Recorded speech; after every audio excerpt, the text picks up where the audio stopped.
tudo é comunicação, comunicação é tudo. Porque você vê, eu comecei lá atrás com uma loja de calçado. Sim. Então era vendas. Mas, cara, vendas é comunicação? Sim. A conquista é comunicação? Sim. O chaveco é comunicação? Network? Tudo é comunicação, tudo. Ele falou, você já assistiu Light to Me? Aí eu falei assim, é o Não Minta Pra Mim? Aí ele falou, Eu falei, já. Porque o Light to Me, que é Minta Para Mim, em português, o seriado chamava Não Minta Pra Mim. E aí ele falou assim, você sabe fazer aquilo? Eu falei, sei. Aí ele falou assim, então a gente vai fazer no programa da Kátia. Teve um dia que eu apaguei. Eu estava na casa de uma senhora que ela cozinhava para fora. E era muito legal. Então ela cozinhava só para uma galerinha ali, tipo os empresários. Certo? E aí eu apaguei, cara. Eu tava lá comendo, começou... Aí quando eu acordo, eu tava no sofá dela e ela com uns panos na minha testa. Aí onde eu estou? E aí ela tem cara, que despachar patins. Que eu acho que tá muito ligado. Tanto a comunicação e a educação. Não existe uma coisa sem a outra, né? Não existe. As duas partes são complementares e é como você falou, misturado. quando a empresa começa a entender que ela é também um braço de educação, aí é que acho que é a grande virada de chave. Tudo isso é comunicação, né, cara? Sim. Tudo isso é como a comunicação. Janela de Overton, como é que algo que é completamente inaceitável, ela começa a virar regra? Porque eu vou mostrando de forma gradativa, eu vou mudando o foco da janela devagarzinho. Como? Jornalismo, televisão, teatro, novela, streaming, redações, livro. Você vai falando aquilo e vai aos pouquinhos. Daqui a pouco o pessoal pensa, todo mundo está fazendo isso. Essas ideologias novas, essas ideologias de 1850 para cá, que é aquela reconstrução não natural, mas da cabeça desses pensadores de tipo, não, a sociedade tem que ser desse jeito. Engenharia social, assim. Você entendeu? Que a gente pode pegar Marx, que a gente pode pegar o Engels, que a gente pode pegar o outro lá, o Gramsci. Eles começaram a botar situações... o próprio comunismo, o socialismo, são situações não naturais.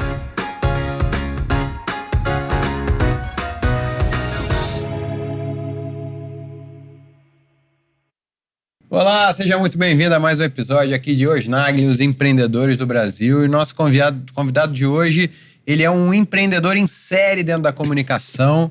Ele fala muito de persuasão, comunicação não verbal, vendas... E também palestrante, professor. A gente já fez curso dele, o Extreme Speaker. Fizemos curso com ele. E eu lembro que Ledinha entrevistou o Ricardo Ventura quando ele tinha acabado de passar de 1 milhão de visualizações no vídeo que ele analisou a comunicação não verbal da Camila Pitanga. Isso. E desde então ficamos amigos e fizemos um monte de coisa junto. O Ledinha já foi por trás da... Pela fechadura. Você também. Eu fui também recentemente. E agora estamos recebendo ele aqui. Eu sou o Duda Nagli, ator e empresário. Eu sou a Leda Nagli, jornalista. Muito e esse é o Ricardo Ventura. Como é que é? Ricardo Ventura. Exatamente. Me falaram que eu consegui vocalizar, ou seja, botar som no meu nome. E é verdade, eu acho mó barato isso. Faz pra gente ver. Agora você deu uma diminuída, né, ultimamente? Não, eu até faço, só que eu não faço, acho que tão longo. Mas assim. Antes disso, beba água. Muita beba água, beba muita água. São os bordões, né? Isso toda hora. Aí. E aquele assim, fala galera, aqui é Ricardo Ventura. E aí essa brincadeira com a vocalização. Sabe, é engraçado, Leda, porque assim. Eu fui aprendendo muita coisa no meio do caminho e eu tenho certeza absoluta que eu fui sendo influenciado por você, por exemplo. Como eu disse, eu consumia desde os anos 80 a Leda Nagli. Lembra disso que eu falava das entrevistas, algumas extremamente emblemáticas, aquela que eu sempre repito do Calbi Peixoto, que do nada ele levanta e começa a cantar. Ele tava, eu sou aqui a Leda Nagli, posso cantar? Ele levanta do nada. E a Ledinha assim, né, plena, tipo... Aquela coisa, é melhor não contrariar. Eu adorava o Calbi. Meu Deus, o que esse homem vai fazer? Eu adorava o Calbi. E naquele que você ficou... Como é que chamava aquele da Rede Brasil? Censura. Sem censura, né? Que você entrevistava 5 pessoas de uma vez. Tempo, era animado, né? Muito doido ali. E aí, E eu Não, e era percebi... ao vivo todo dia, Então, 2 horas por dia, com pois esses é. 5 convidados, mais os debatedores. Exato. E aí eu percebi também que as pessoas do rádio, elas tinham uma marca vocal. É. Sabe aquela coisa do oi, gente! Ou aquele Rodrigo Viega. Rodrigo Viga. Rodrigo da Jovem Viega. Pan. É muito engraçado aquilo, né? Por quê? Porque daí você fala, cara, eu sei quem que tá falando. Né? E alguns pastores também. Tem alguns... Se você pegar, por exemplo, o Edir, ele tem a voz assim. Já o Malafaia... Por que esse canalha? E aí você tem o outro lá Com que é certeza, eu tenho. Como é que chama o... Mas eu não tenho uma... você... como é que chama aquele que É o nadou com os Siqueira? tubarões? Não, que nadou com o tubarão. É o... Quem da é igreja... do... Como é que chama lá? Do... Eu esqueci o nome agora também. Valdemiro Santiago. Valdemiro. Ah, tá. Valdemiro. Pastor também. Então, eu falei assim, cara, eu acho que, de verdade, não foi proposital, mas foi uma marca que pegou, né? Então, eu consigo, sem querer, assim, criar bordões, né? Do não minta pra mim, senão eu descubro. Então, quando as pessoas me encontram, elas já vêm com essa do... E aí, Ricardo Ventura, não me chama só de Ricardo Ventura, tem que ser Ricardo Ventura. E eu acho isso mal barato. Esse não minta pra mim também é muito bom. Né? Não entendi. Não minta pra mim também é muito bom. Que aquele não minta pra mim. Você sabe que, olha que interessante, já me mandaram vários vídeos, eu não sei o que é, não sei o que é de verdade, mas vários vídeos de crianças, às vezes amamentando, aí eu começo a falar, as criancinhas param e vai pra tela. Animais, às vezes eles estão ali, de repente começam a falar... Aí o gato olha e fica olhando sem parar. É mesmo? Então, eu não Crianças sei... eu tinha essa experiência, eu tinha foto, mandavam foto na época pra mim do hoje. A criancinha olhando assim pra televisão, sabe, bebê. Eu acho que é essa musicalidade. Porque... É um magnetismo... Muitas... É a voz, né? É a voz. E eu acho que quando tem essa musicalidade, quando você tem uma voz diferenciada, eu acho que chama a atenção. E você tinha essa consciência? Não tinha quando essa você começou? consciência. Porque eu não Zero. tinha. Isso aí foi mais... Eu aprendi em São Paulo, quando eu comecei a entrar no Uber e falar, saiu o endereço certinho pro senhor, porque eu descobri que São Paulo nada é um só, né? Você vai num restaurante, tem 3 daquele nome. Aí você tem que olhar se você apertou certo. Né? Isso aí, você ruas. se você apertou certo, aquele que você marcou de encontrar. Então, eu sempre pergunto pro motorista, saiu certo pro senhor o endereço? Ele fala, conheço essa voz. Aí que eu tomei consciência de que eu tinha uma voz que alguém podia reconhecer. Porque na vida real, assim, no Rio, eu nunca percebi. Você sabe que aconteceu isso muitas vezes, mas muitas vezes. E é engraçado que até fora do Brasil, obviamente como brasileiros, mas de eu estar... Uma vez eu estava no Porto, estava no Porto, lá em cima, lá era Porto ou Lisboa? Ali, não, é Lisboa, na vista de Santa Clara, alguma coisa assim. Aí eu cheguei, eu e a Adriana sentamos num banco de praça e tal. Aí eu falei assim, nossa, a vista aqui é tão bonita, a moça... Ricardo Ventura. Eu conheço essa voz. Então, às vezes a pessoa... Ou fila, às vezes a gente tá numa fila, aí eu começo a falar com ela, a pessoa... É muito interessante isso. A pior, assim, a mais inusitada, sabe quando eu fui fazer ultrassom da bexiga? Olha a situação. Quando você faz ultrassom, você tá no escurinho lá, né?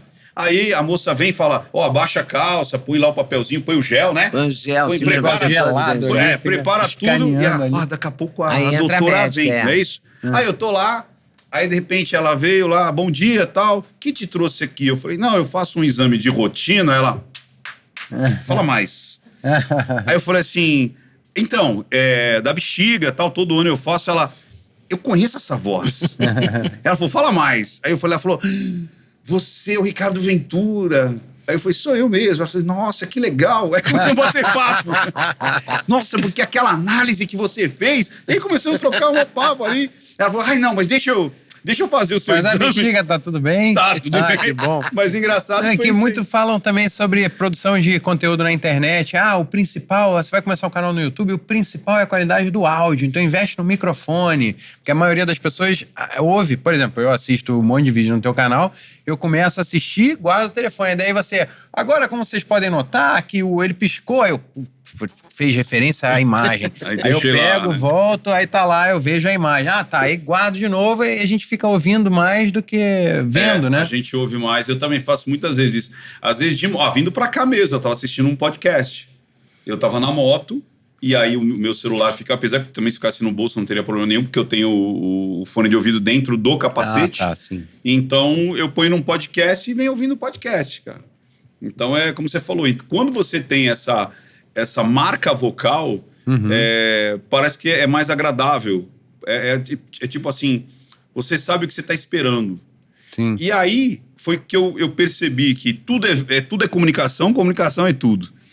Porque você vê, eu comecei lá atrás com uma loja de calçado. Sim. Então era vendas. Mas, cara, vendas é comunicação? Sim. A conquista é comunicação? Sim. O chaveco é comunicação? Network? Tudo é comunicação. Tudo. Tudo passa pela comunicação. E tanto a verbal quanto a não verbal. Né? Comunicar, tornar comum. A semântica, né? Ali da parada, né? E aí eu percebi que a gente está trabalhando muito mais no guarda-chuva da comunicação do que qualquer coisa.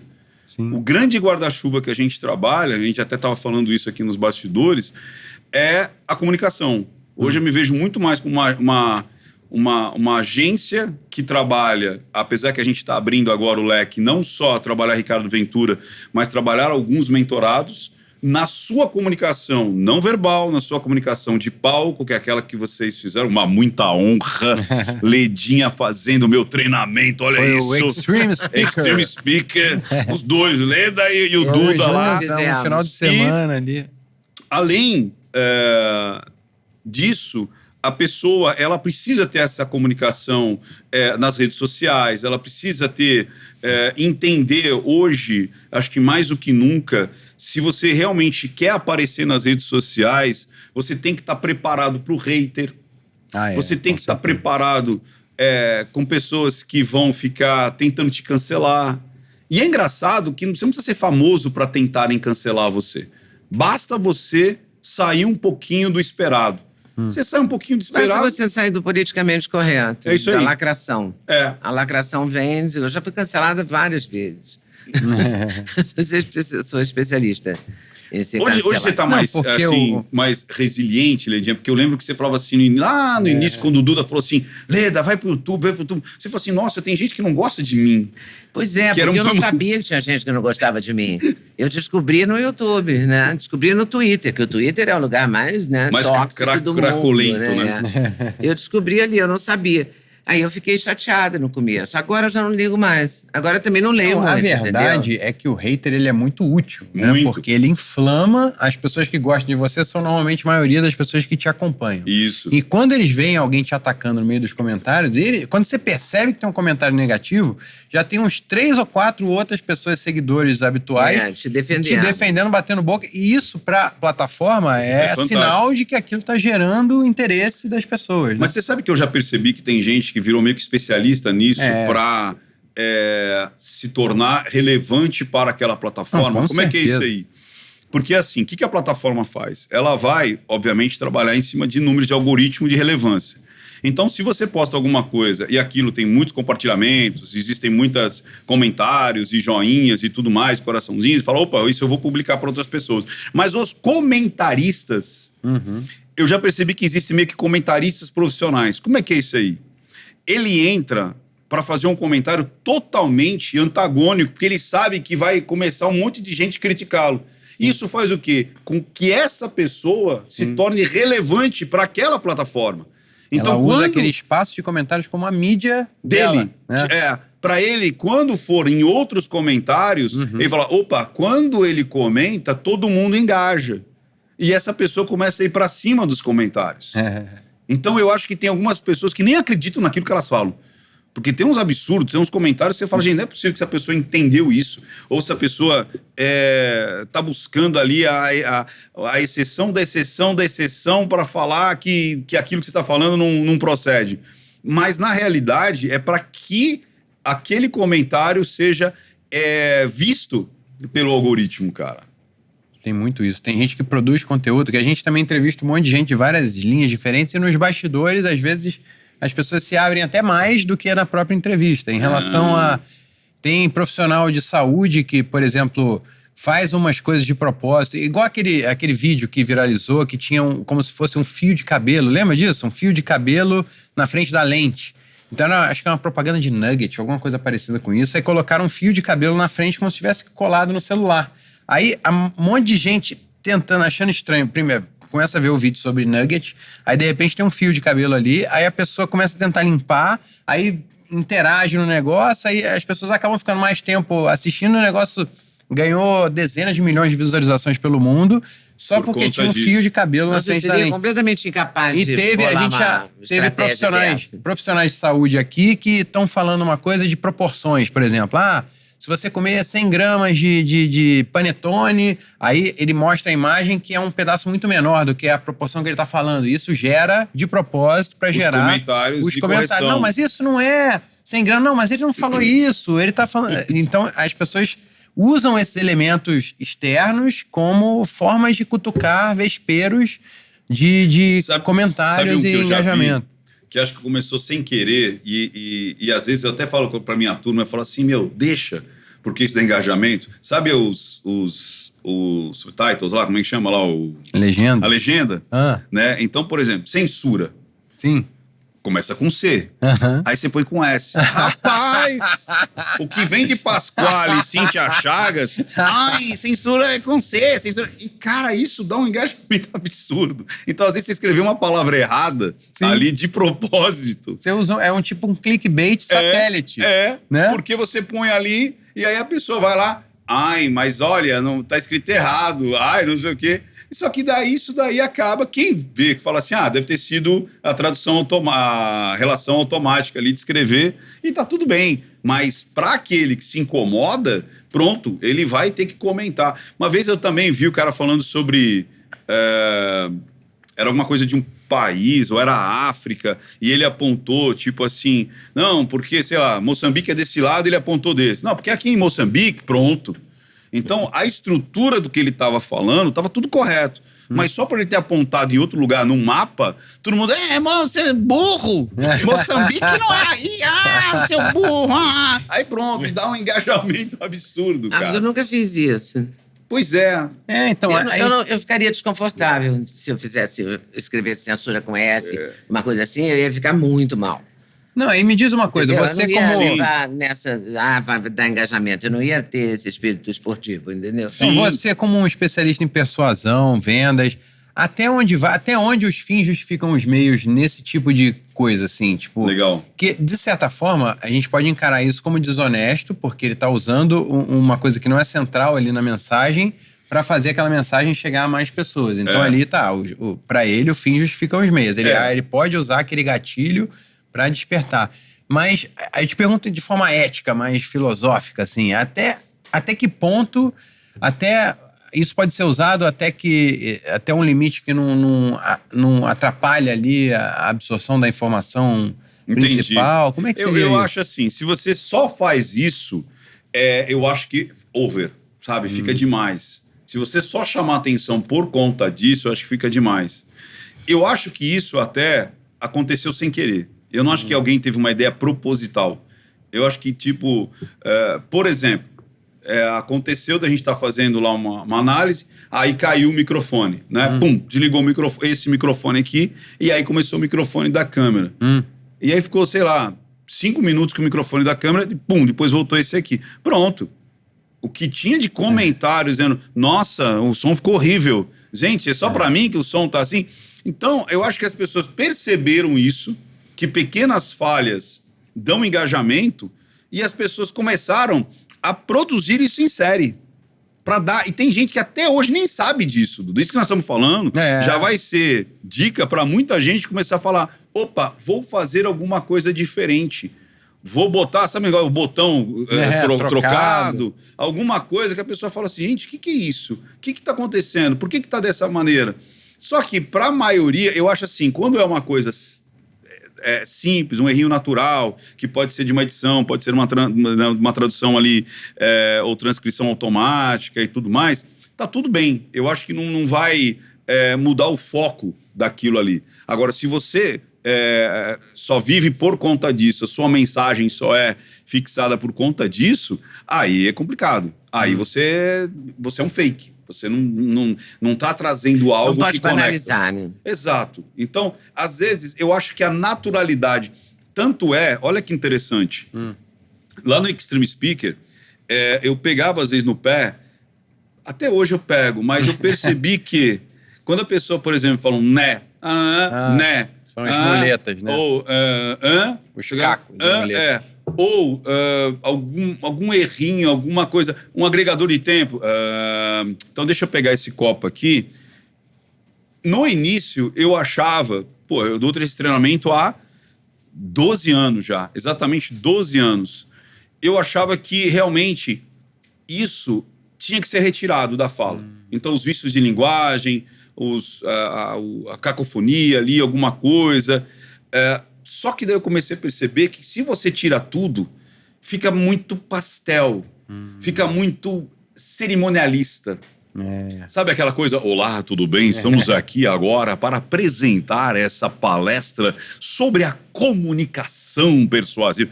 As pessoas falam, boring, chato. E também tem um momento de adaptação, né? Até a pessoa conseguir limpar sem atrapalhar, porque demora muito tempo até ela masterizar aquela nova forma de comunicação mais limpa. Se o que ela diz, de vez em quando, solta um né, solta uma coisinha ali, um vício, alguma coisa, um agregador de tempo aqui, tá tudo bem. Isso traz a naturalidade. Mas que a pessoa não vai conseguir fazer isso. Ela tem mania de falar né, ela vai falar né em todas as frases. Quando a gente aponta, que nem lá no treinamento, quando a gente aponta e traz a consciência para a pessoa, eu não sei o que acontece uma mágica que a pessoa começa a perceber que ela faz aquilo. E aí ela diminui. E às vezes até some mesmo. É mesmo. Por isso que muitas vezes eu acho que alguns vícios não é legal tirar totalmente. Sabe? Dá pra deixar a pessoa com uma naturalidade ali. Uma coisa que não pode sumir é o nosso presente aqui pra você, que é do nosso patrocinador. First. Olha aqui, ó. First. É quase um trava-língua, Doctors First. Doctors First. E suplementos, meu Deus do suplementos céu. da melhor qualidade. Isso aqui é pra ficar o ano inteiro, né? Olha aqui, ó. Creatina. Shot Energy, pra dar uma energia antes de treinar, não é isso? Não só antes de treinar, porque esse aí vai muito bem também no lugar do cafezinho da tarde. Pra dar uma energia? Ele tem café verde, tem própolis, tem vários antioxidantes. É bem interessante. Aqui a creatina, que tem que tomar direto, né? Mesmo quem não treina. Que hora que tem que tomar isso aqui, Duda? Cara, relativo. Creatina não faz muita diferença. O importante é você tomar um pouquinho todo dia. Entendi. Cúrcuma, que é para inflamações, não é isso? Anti-inflamatório, antioxidante. Ômega 3. Para o cérebro, você manter o seu cérebro, o seu coração. Olha aqui, quanta coisa. Muito obrigado, hein?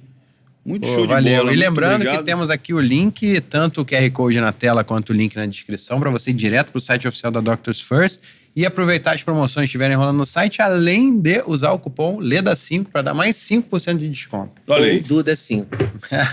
Muito bom, já vou deixar também aqui Deixa na beiradinha, que aí recolhe. Não, pode deixar na beiradinha. Não vai te atrapalhar. Some magicamente. Some magicamente. Você vai pegar? Mas você vai me devolver, né? Vai.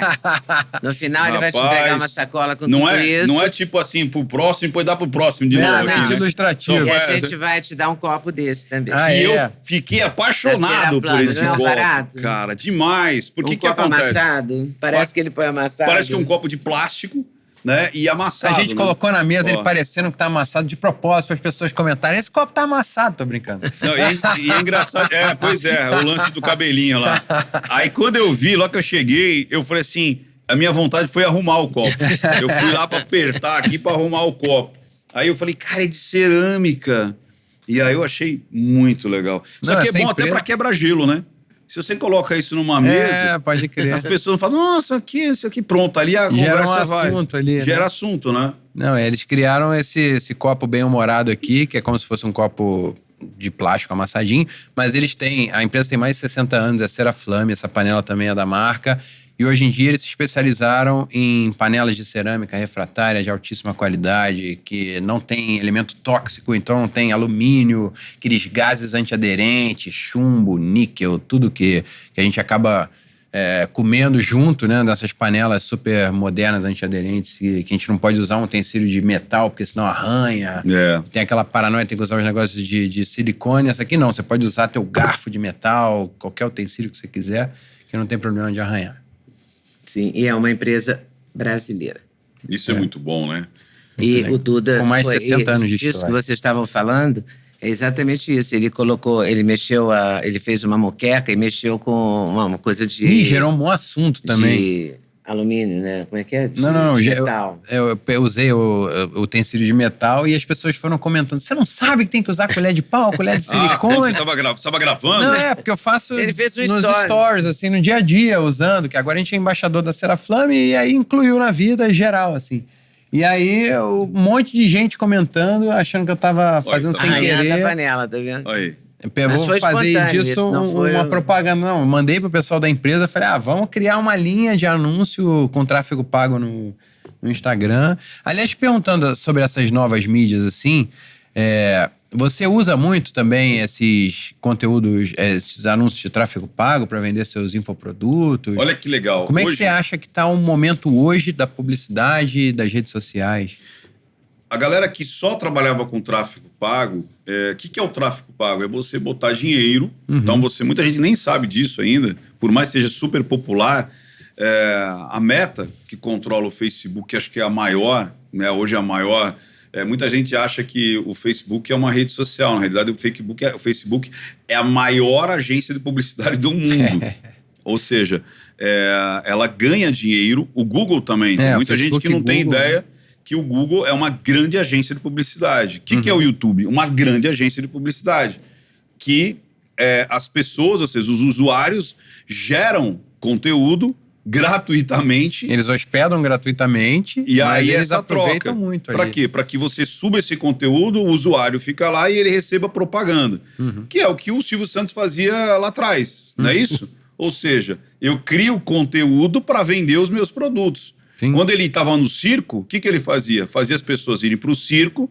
Então tinha lá toda a trupe lá fazendo mágicas e fazendo toda a sorte ali de espetáculos. E ele falava, mas tem aqui o carnê. Carnê aqui que você pode pegar aqui no final do ano, a boneca da estrela, oi! E aí ele viu que isso podia ir para a rádio, podia ir para a televisão.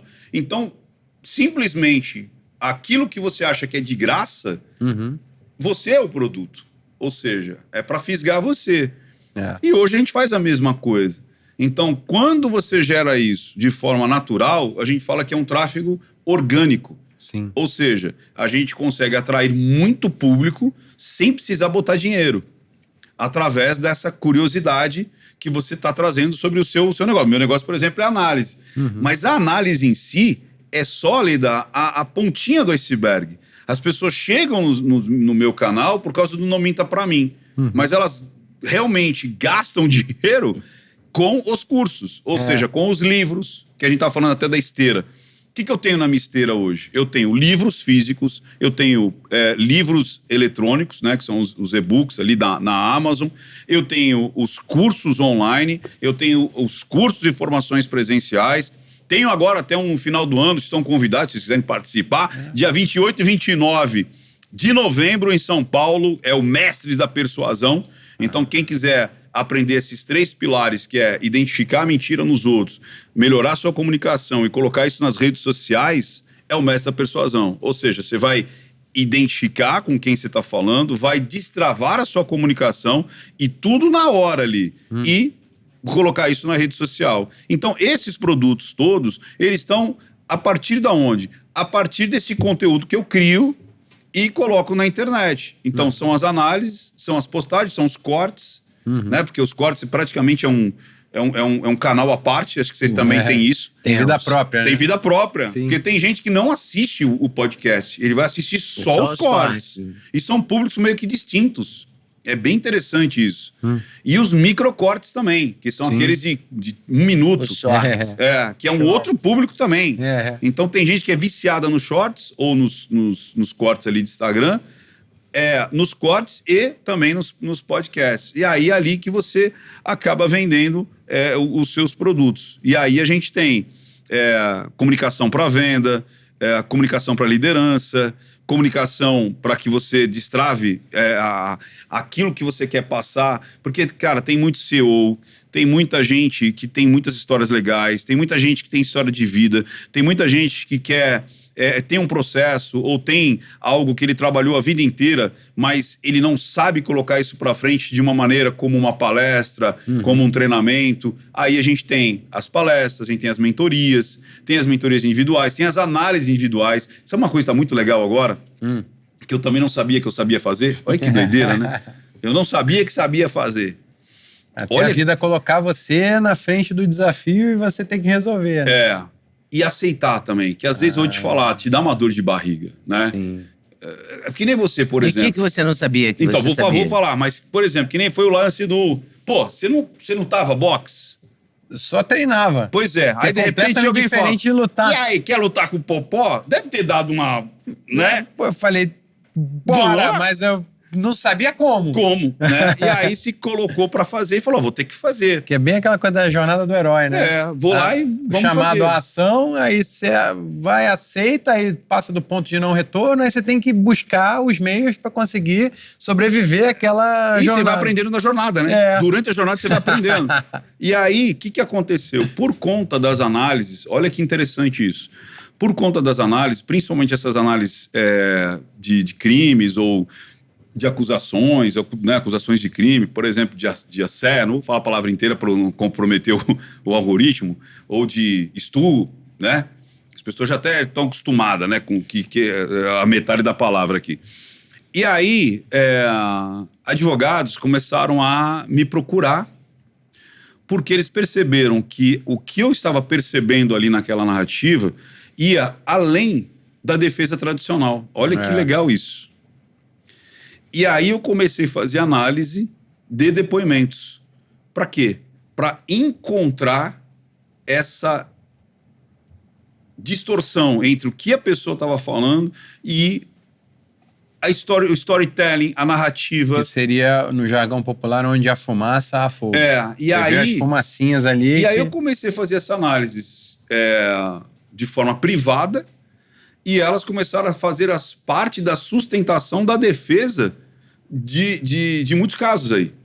Então tem muita coisa que está acontecendo, e são coisas que eu não posso nem falar o nome, o caso e tudo mais, por conta do sigilo, né, de contrato e tudo mais, mas que eu estou muito feliz porque o retorno você enxergou coisas aí bem importantes que o advogado criminalista não estava enxergando na totalidade. Ou seja, ele tinha a expertise dele de defender através de uma lei, de um recurso, de uma, como é que chama, jurisprudência, mas quando entrava na comunicação, ele muitas vezes não tinha essa obrigação de entender que tinha um afastamento verbal, que tinha, às vezes, a própria linguagem silenciosa dela não era congruente, que mudou o estilo de contar aquilo, então estava contando na primeira pessoa e naquela parte muda para a terceira. Então, por que está esse distanciamento?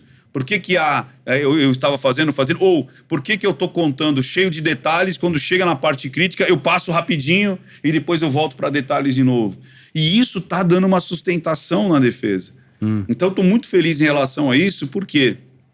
Porque a gente está conseguindo colocar essa habilidade, ou como o pessoal gosta de falar, soft skill, mas enfim, uma habilidade que é adicional ao que a pessoa está fazendo no dia a dia dela.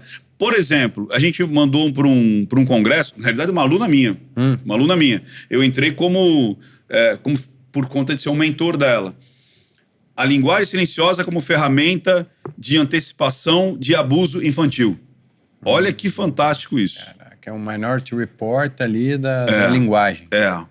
Porque ela começou a perceber que tinha um padrão, existia uma forma dos pai, mãe, ou quem cuidava da criança, às vezes era a tia que ia levar, a avó que ia levar, e ela começou a perceber que a criança, muitas vezes, mudava a narrativa dela de acordo com quem ela estava acompanhada. Então, a forma de contar as histórias, ou a forma de contar o diazinho dela ali, eu vou para a escola, eu como isso, não sei o quê, tal. E ela começou a ver que existia uma diferença. E aí ela começou a antecipar e falou, pô, peraí, tem alguma coisa acontecendo, olha isso aqui e tal. E ela conseguiu comprovar que, por exemplo, uma das crianças, a mãe embriagava a criança para que ela ficasse mais calma. Olha que doideira. Embriagava com álcool? Com álcool. Dava bebida, dava... suquinho. Aí eu não lembro exatamente o que era, sabe? Cachaça, cerveja, vinho. Você falava isso antigamente, né? De molhar a chupeta no uísque. Tinha umas coisas assim de antigamente. Mas molhar a chupeta era uma coisa, era um hábito, não era assim para drogar a criança. Era um pai exibido que estava num botequim com os amigos, e a criancinha lá também, ele molhava a chupeta no chopp.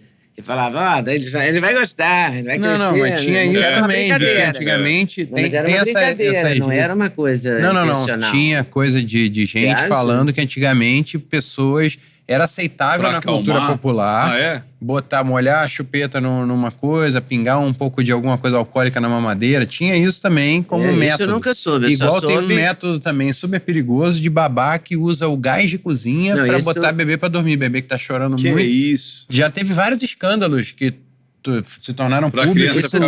Vídeo de babá botando o bebezinho com a cara no fogão ali a gás pra poder... Teve um caso no Rio de um jornalista famosérrimo que tinha uma coluna social no Globo, era um cara importante, e a criança não dormia quando a babá não estava. E aí levaram ao pediatra, o pediatra falou, bota a babá aqui e tal. E aí virou para a babá, o pediatra muito safo, falou, a senhora pare de colocar gás para essa criança, não sei o quê. Dormia, a babá levou um susto, falou, não, mas eu boto só um pouquinho e tal. E aí confessou, pronto, se entregou. Saiu presa. Olha que louco. Eu conheço esse caso, eu conheço a mulher, o marido e a criança. O que aconteceu na época ali. E aconteceu na época que eu estava no Globo, inclusive. Anos, 70, final dos anos 70. Pois é. Não, mas enfim, mas aí dá pra... uma coisa só pelo padrão de resposta. Padrão de resposta. A mudança, muitas vezes. A história. A mudança da criança. E aí a criança contou que tava... Aí Desculpa, a gente interrompeu, você não terminou. A avó acabou voltando para falar sozinha. Então, olha que doideira. A avó falou assim, me conta mais o que você percebeu. Porque ela falou assim, poxa, mas essa criança tá dormindo demais. Espera aí, não condiz. Você disse que dá lá as frutas, mas ela tá anêmica e tal. Aí a avó veio e falou que a mãe da moça e vó da... E a mãe da criança que tava com a criança. Que tava com a criança. A avó tava junto, de companhia. E aí a avó falou, eu já tava desconfiada, isso que você começou a perguntar, começou a ter essa relação com que eu estava desconfiada, e agora eu vou ficar atento e tal. E aí foi que a avó pegou e depois voltou lá para relatar. Falou, ela tava dando bebida pro moleque não dar trabalho. Meu Deus do céu. E não alimentava, e pior de tudo que ele não alimentava. Ela cachaçava lá a criancinha lá, para acho que sair à noite, para gandaiar, e não alimentava a criança direito, e aí ela começou a ter problemas, e para pediatra, ela era uma pediatra, não, tá tudo bem. Por isso que eu falo, não adianta só você acreditar no que é dito. Você tem que interpretar o como é dito. Como é dito. Adapta é o maior ecossistema de inteligência artificial generativa do Brasil, reunindo numa única plataforma ferramentas poderosas, cursos práticos e conteúdos atualizados para profissionais e empresas que buscam se destacar no mundo digital. E a sua principal solução, o Adapta One, oferece acesso a mais de 15 modelos de inteligência artificial, incluindo GPT, Cloud, Opus, Gemini Pro, Llama. E, além disso, disponibiliza cursos e certificações em áreas como marketing, gestão e criação de conteúdo, além de uma newsletter semanal com insights valiosos. Para empresas, o Adapta One Business proporciona soluções sob demanda com inteligências artificiais otimizadas para uso profissional, apoiando análises, criação de conteúdo e comunicação com segurança e alta performance. Então, você quer saber mais? Clica no link aqui na descrição. E vale conferir com certeza. A gente se vê lá na Adapta.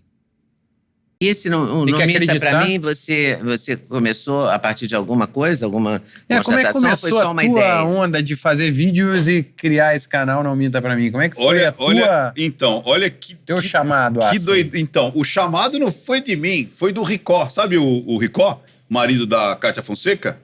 O diretor, sabe a Cátia Fonseca? Sim. Que fazia o Melhor da Tarde na Bandeirantes? Aí o diretor, que começou lá na Gazeta com ela, que é o Rodrigo Ricó, eu trabalhava na Gazeta, olha que doideira, em 2013, no programa Mulheres, e aí eu falava já de psicanálise. Então me chamaram, chamava Roda de Homens, aí tinha Roda de Homens, Roda de Mulheres. Era para ser um episódio só. E aí foi tão bom que eles começaram a fazer semanalmente. Ficou recorrente. Ficou recorrente. E aí eu fiquei nessa daí... Sem salário, você ia só como convidado. Só e justamente a troca de publicidade. Então, sim. Facebook, tem curso disso. Nessa época você fazia o quê? Porque nessa época você era mais voltado para vendas, não era? Nessa época eu já tinha fechado as lojas. Falando de vendas. Porque assim, eu assumi a loja do meu pai em 90 para 91. Meu pai, ele foge com a amante. Eu já contei essa história pra você? Não. Você contou, pra mim, você contou que tinha uma loja de sapato na história. Isso aí. Isso eu lembro. Mas o pai fugia com a amante, acho que não. Não, citado, né? O citado da primeira página, vai lá. Aí meu pai, ele foge com a amante e eu tinha 20 anos, né? E eu fazia administração de empresas à noite. E aí... E trabalhava na loja com ele? Não, era meio convivant. Você ficou com uma dívida? Você não ficou com uma dívida? Uma dívida de 100 mil dólares. Na época, vocês devem lembrar, estava tudo meio que dolarizado. Um pouco antes do plano real, então era uma hiperinflação, aquela loucura toda.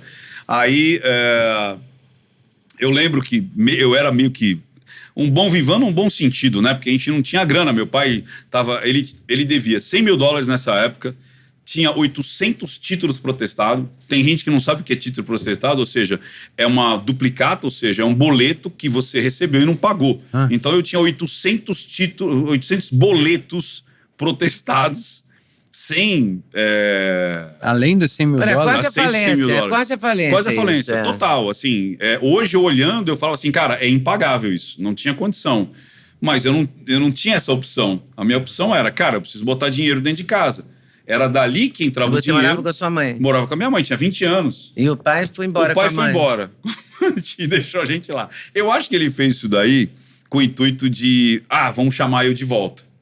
Porque imagina que vão tocar a loja. Era uma loja grande, era uma loja, assim, boa, só que extremamente mal trabalhada. Porque meu pai, tipo... Tava mais preocupado com a mãe. Tava mais preocupado com a mãe. Pelo visto, E aí, meu pai nunca... Assim, meu pai foi um grande... Ele tinha muito comunicação. Ele era um cara envolvente. Só que a administração dele era péssima. Meu pai nunca soube ganhar dinheiro. O que ganhava, gastava. Era muito ruim. E aí, eu assumi. Então, eu lembro que quando minha mãe falou, olha, eu botei seu pai para fora de casa, tal, não sei o quê. E é isso aí. Segunda-feira, você que vai tocar. Aí eu falei, você já trabalhava na loja? Mais ou menos. Sabe aquela coisa? Eu vou uns dias, eu não vou. Tava nem aí, assim, meio que, né, não vai dar valsa. E a minha irmã também. Minha irmã também fazia ali algumas horas ali na loja. E aí eu lembro que eu assumi, então eu assumi administração, assumi compras, assumi a gestão, assumi tudo. Eu tinha que fazer tudo ali. E a tua mãe, ela participava da loja? Não, praticamente com eu e minha irmã ali, a minha irmã na parte mais de back, ou seja, cadastro, estoque, entrada de cheque, aquela coisa toda, e eu que atendia, fazia o meio de campo, via os caras ali. Meu tio tinha era vários vendedores? Tinha, nessa época tinha acho que 8 vendedores. Eu cheguei a ter 25 vendedores em uma loja só. Caramba. Depois eu tive outras lojas, loja de surf, eu tive lojas itinerantes em pistas de skate. Porque eu tive loja de surf e loja de skatewear também. Então você começou com loja de sapato? Com loja de sapato quebrada, lascada. 100.800 boletos. Devia 100 mil reais, faturava 20 mil. Imagina, eu devia 5 vezes o faturamento bruto. Não era o lucro. E o lucro era quanto, assim? Naquela época, era entre 10% e 15% do faturamento. Então, imagina, eu ganhava de lucro 2 mil dólares e devia 100. Caraca. Então, era uma doideira. E o estoque defasado, sem crédito na praça, aquela loucura toda. Mas aí você devia para quem e quais juros você tinha para pagar? O negócio estava crescendo, eu devia para agiota, né? Eu devia para agiota. Meu pai chegou uma hora que ele pegava dinheiro de um agiota para pagar outro. Você entendeu? Era uma doideira. Então, eu devia para alguns agiotas, devia para alguns atravessadores. Atravessadores, assim, o cara bancava a venda. O que é isso? O representante comercial, muitas vezes a fábrica não te dava crédito, mas ele te dava. Sim. Então, ele assumia a bronca. E aí, meu pai não pagou, a dívida ficava com esse cara aí, né? E as empresas também. Então, e as principais empresas, a gente não tinha acesso. Porque quem vai te vender para um cara que tem 800 boletos protestados, né? E aí eu fui trabalhando com o que tinha, bicho. Eu só tinha a capital humano. Então eu fui aprendendo e botando em prática. Algumas coisas eu trouxe da faculdade, foi importante, tipo, processo. Então, peraí, vamos lá. O que a gente tem de estoque? Não tinha, como é que se fala? Não tinha um inventário, não tinha não tinha computador, era tudo feito na mão. É isso aí, não tinha computador. Tanto é que eu peguei, o primeiro computador eu comprei foi da Itautec. Eu acho que foi, tipo, 2 anos depois, usado. Era um computador de segunda mão, usado um Itautec, que o pessoal chama de Itautreco. Né? Então, aí depois eu fui colocando computadores para fazer o processo de cadastro de clientes. A Leda talvez vai lembrar disso, mas o cartão de crédito, acho que o Duda não vai lembrar. O cartão de crédito, Duda, ele era igual hoje, só que ele era em alto relevo. Porque você passava naquela máquina. Isso aí, você lembra dessa máquina? Lembro. Aí você botava o cartão numa máquina, ou seja... tinha um papel carbono ali. Uma tractana ali. Saiu uma cópia de carbono. Era 4 folhas carbonadas, você fazia crac, crac. Aí aquele alto relevo batia na folha, uma ficava com o cliente... Aí 3 você levava pro banco, ele batia o borderô, você voltava com uma e ia 2 pra administradora. E alguém lá na administradora botava o valor, tudo certinho, à mão. O negócio era à mão. Era uma coisa primária, né? Loucura. Eu lembro quando o fax apareceu, Leda, eu falei, cara, o fax. Eu falei assim, rapaz, como é que pode? Você enfia aqui e sai do outro lado do mundo. Um negócio. Era muito legal. Não é? Essa descoberta foi incrível. Não foi o fax? Eu lembro quando a minha mãe comprou o primeiro fax, ela comprou do meu padrinho que ia se mudar para Nova York, o Ednei Silvestre, que foi ser correspondente da Globo em Nova York. Aí ele vendeu, fez um bazar, vendeu, ela comprou de segunda mão, lá em casa, né? Nossa, é essa mesma sensação que você falou, só quando era criança. Você falava, cara, como é que pode, né? O cara tá passando lá um pedido e o pedido chega assim... Você olhava assim... Aquele papel que você fazia assim com a unha e marcava. Marcava, né? que era termoprint ali. Quanto tempo você levou para se recuperar? 2 anos. Em 2 anos eu consegui pagar todo mundo. E aí foi uma escola para mim, porque imagina... Eu tive que negociar tudo ali. Mas então, você teve que aumentar absurdamente o faturamento e o lucro. Tive que aumentar o faturamento e entender. Muita gente me ensinou muita coisa. Tanto é que os próprios vendedores, meus balconistas, muitos ali tinham mais tempo de vendedor do que eu de vida. Saca? E aí aos poucos, eu fui entendendo que tudo era processo. Era muito importante ter processo. E aí eu comecei a dar treinamento para os novos vendedores. Então eu pegava o que o melhor vendedor fazia e falava, todo mundo vai fazer igual esse cara aqui. Criava porque esse protocolo cara ali cria um protocolo. E aí era um protocolo de atendimento, um protocolo de persuasão, um protocolo de o que eu chamava de a parte orgânica, que era que hora que chega, o que você tem que fazer, o que você tem que arrumar, que hora que você vai almoçar, que hora que você pode ir no banheiro, que hora... Tudo. Você fez um CRM ali... Não, e fora o CRM. Não, o CRM, que nem muitas vezes a pessoa... hoje eu vi alguém falando que, nossa, eu marcava o que a pessoa tinha comprado para depois, quando ela voltar. E esses caras, eles tinham isso na memória. Cabeça, era impressionante.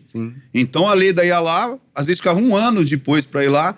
Oi, Leda, como é que tá? Você foi lá na viagem, que você falou que ia com aquela sandália, tal, não sei o quê, aniversário do seu netinho, que você falou, não sei o quê. A pessoa fala... Tipo assim, como assim você lembra disso? E a gente, aí o que eu fiz? Para quem não tinha essa memória, eu falei, cara, você vai marcar na agenda. Agenda mesmo. Então, os principais clientes, a gente marcava... Quando o vendedor que atendeu não tá, o outro que não tá, pega o podia olhar, ali. Exatamente. E ele mesmo, porque ele corria para... Porque que a gente fazia antecipação de venda. Ou seja...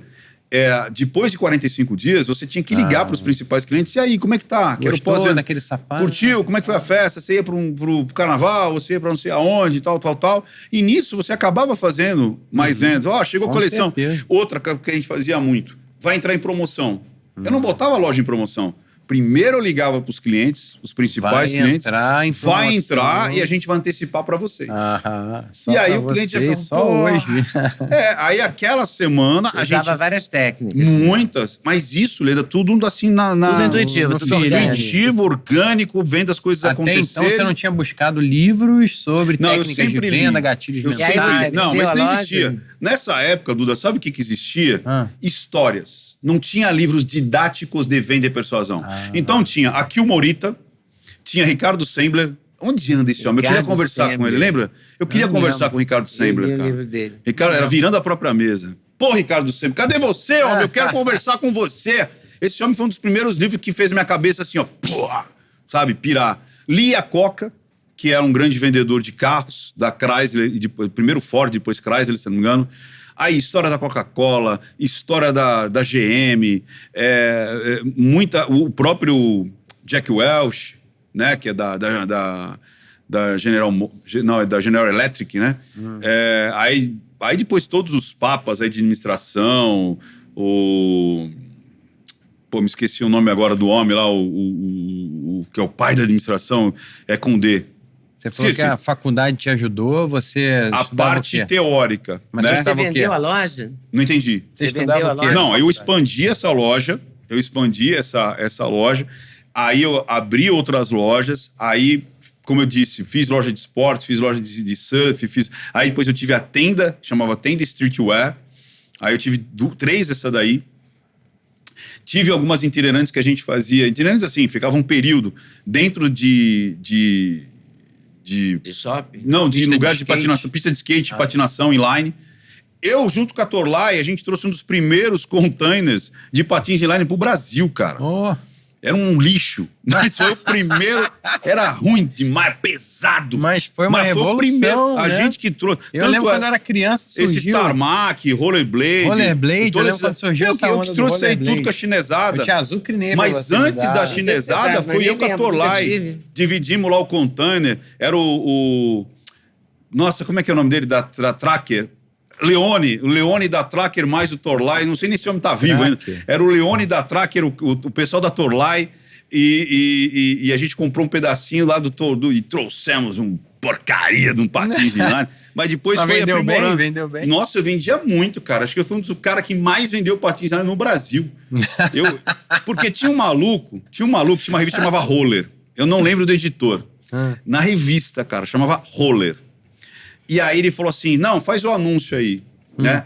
Eu falei, tá bom. Cara, eu comecei fazendo um anúncio de 1/4 de página. O que é 1/4 de página? É a folha, né? Dividido por 4, 1/4 de página. Um banner. Eu cheguei a ter 4 páginas inteiras nessa revista. 4 páginas de propaganda. Comecei com uma tirinha. Aí esse maluco chegou pra mim e falou assim, você vai destruir pro Brasil. Ele era meio, sabe, um publisher meio maluco. O cara era esquisito pra caramba. Você vai vender pro Brasil inteiro. Eu falei, não, cara, não faz isso. Calma, peraí. Não, que eu sei. Aí o que ele fez, cara? Ele colocou o anúncio e botou, despachamos para todo o Brasil. E botou o número do meu fax, cara. Despachamos. Aí e aí despachou eu falei, pra cara, você essa missão. Quando eu vi isso, cara, você é louco, bicho. Mas, de novo, o cara me colocou... É um problema bom. Soltou o foguete e falou, vai. E a gente começou a fazer. Então, aí nisso eu tive que criar um site. Cara, isso era 96, cara. 96 eu tinha site. O site era só uma... Era fotinho. Era uma fotinha ali. Aí a pessoa via, marcava, passava por fax, pagava... Entendeu? Tinha um negócio que chamava assinatura de... Pagava como? Qual era o meio de pagamento? Cartão ou depósito. E o cartão tinha um negócio que chamava assinatura... tinha um nome específico, era assinatura por... Eu não lembro, era assinatura por cadastro, assinatura... Que o cara, ele passava a numeração. Se você se cadastrasse no cartão de crédito como... Era tipo assim, era uma facilidade que os hotéis tinham. Porque você fazia muitas vezes reserva de hotel por telefone e você passava tinha uma o número certa fidelidade. você passava o número do cartão e ele fazia tipo abria o voucher ali do negócio e me deram essa dica. Eu falei, será que eu posso fazer por... Era assinatura, eu esqueci o nome técnico, era assinatura por cadastro, assinatura por, sei lá. E eu comecei a vender assim, cara. É como se fosse a senha do cartão de hoje em dia.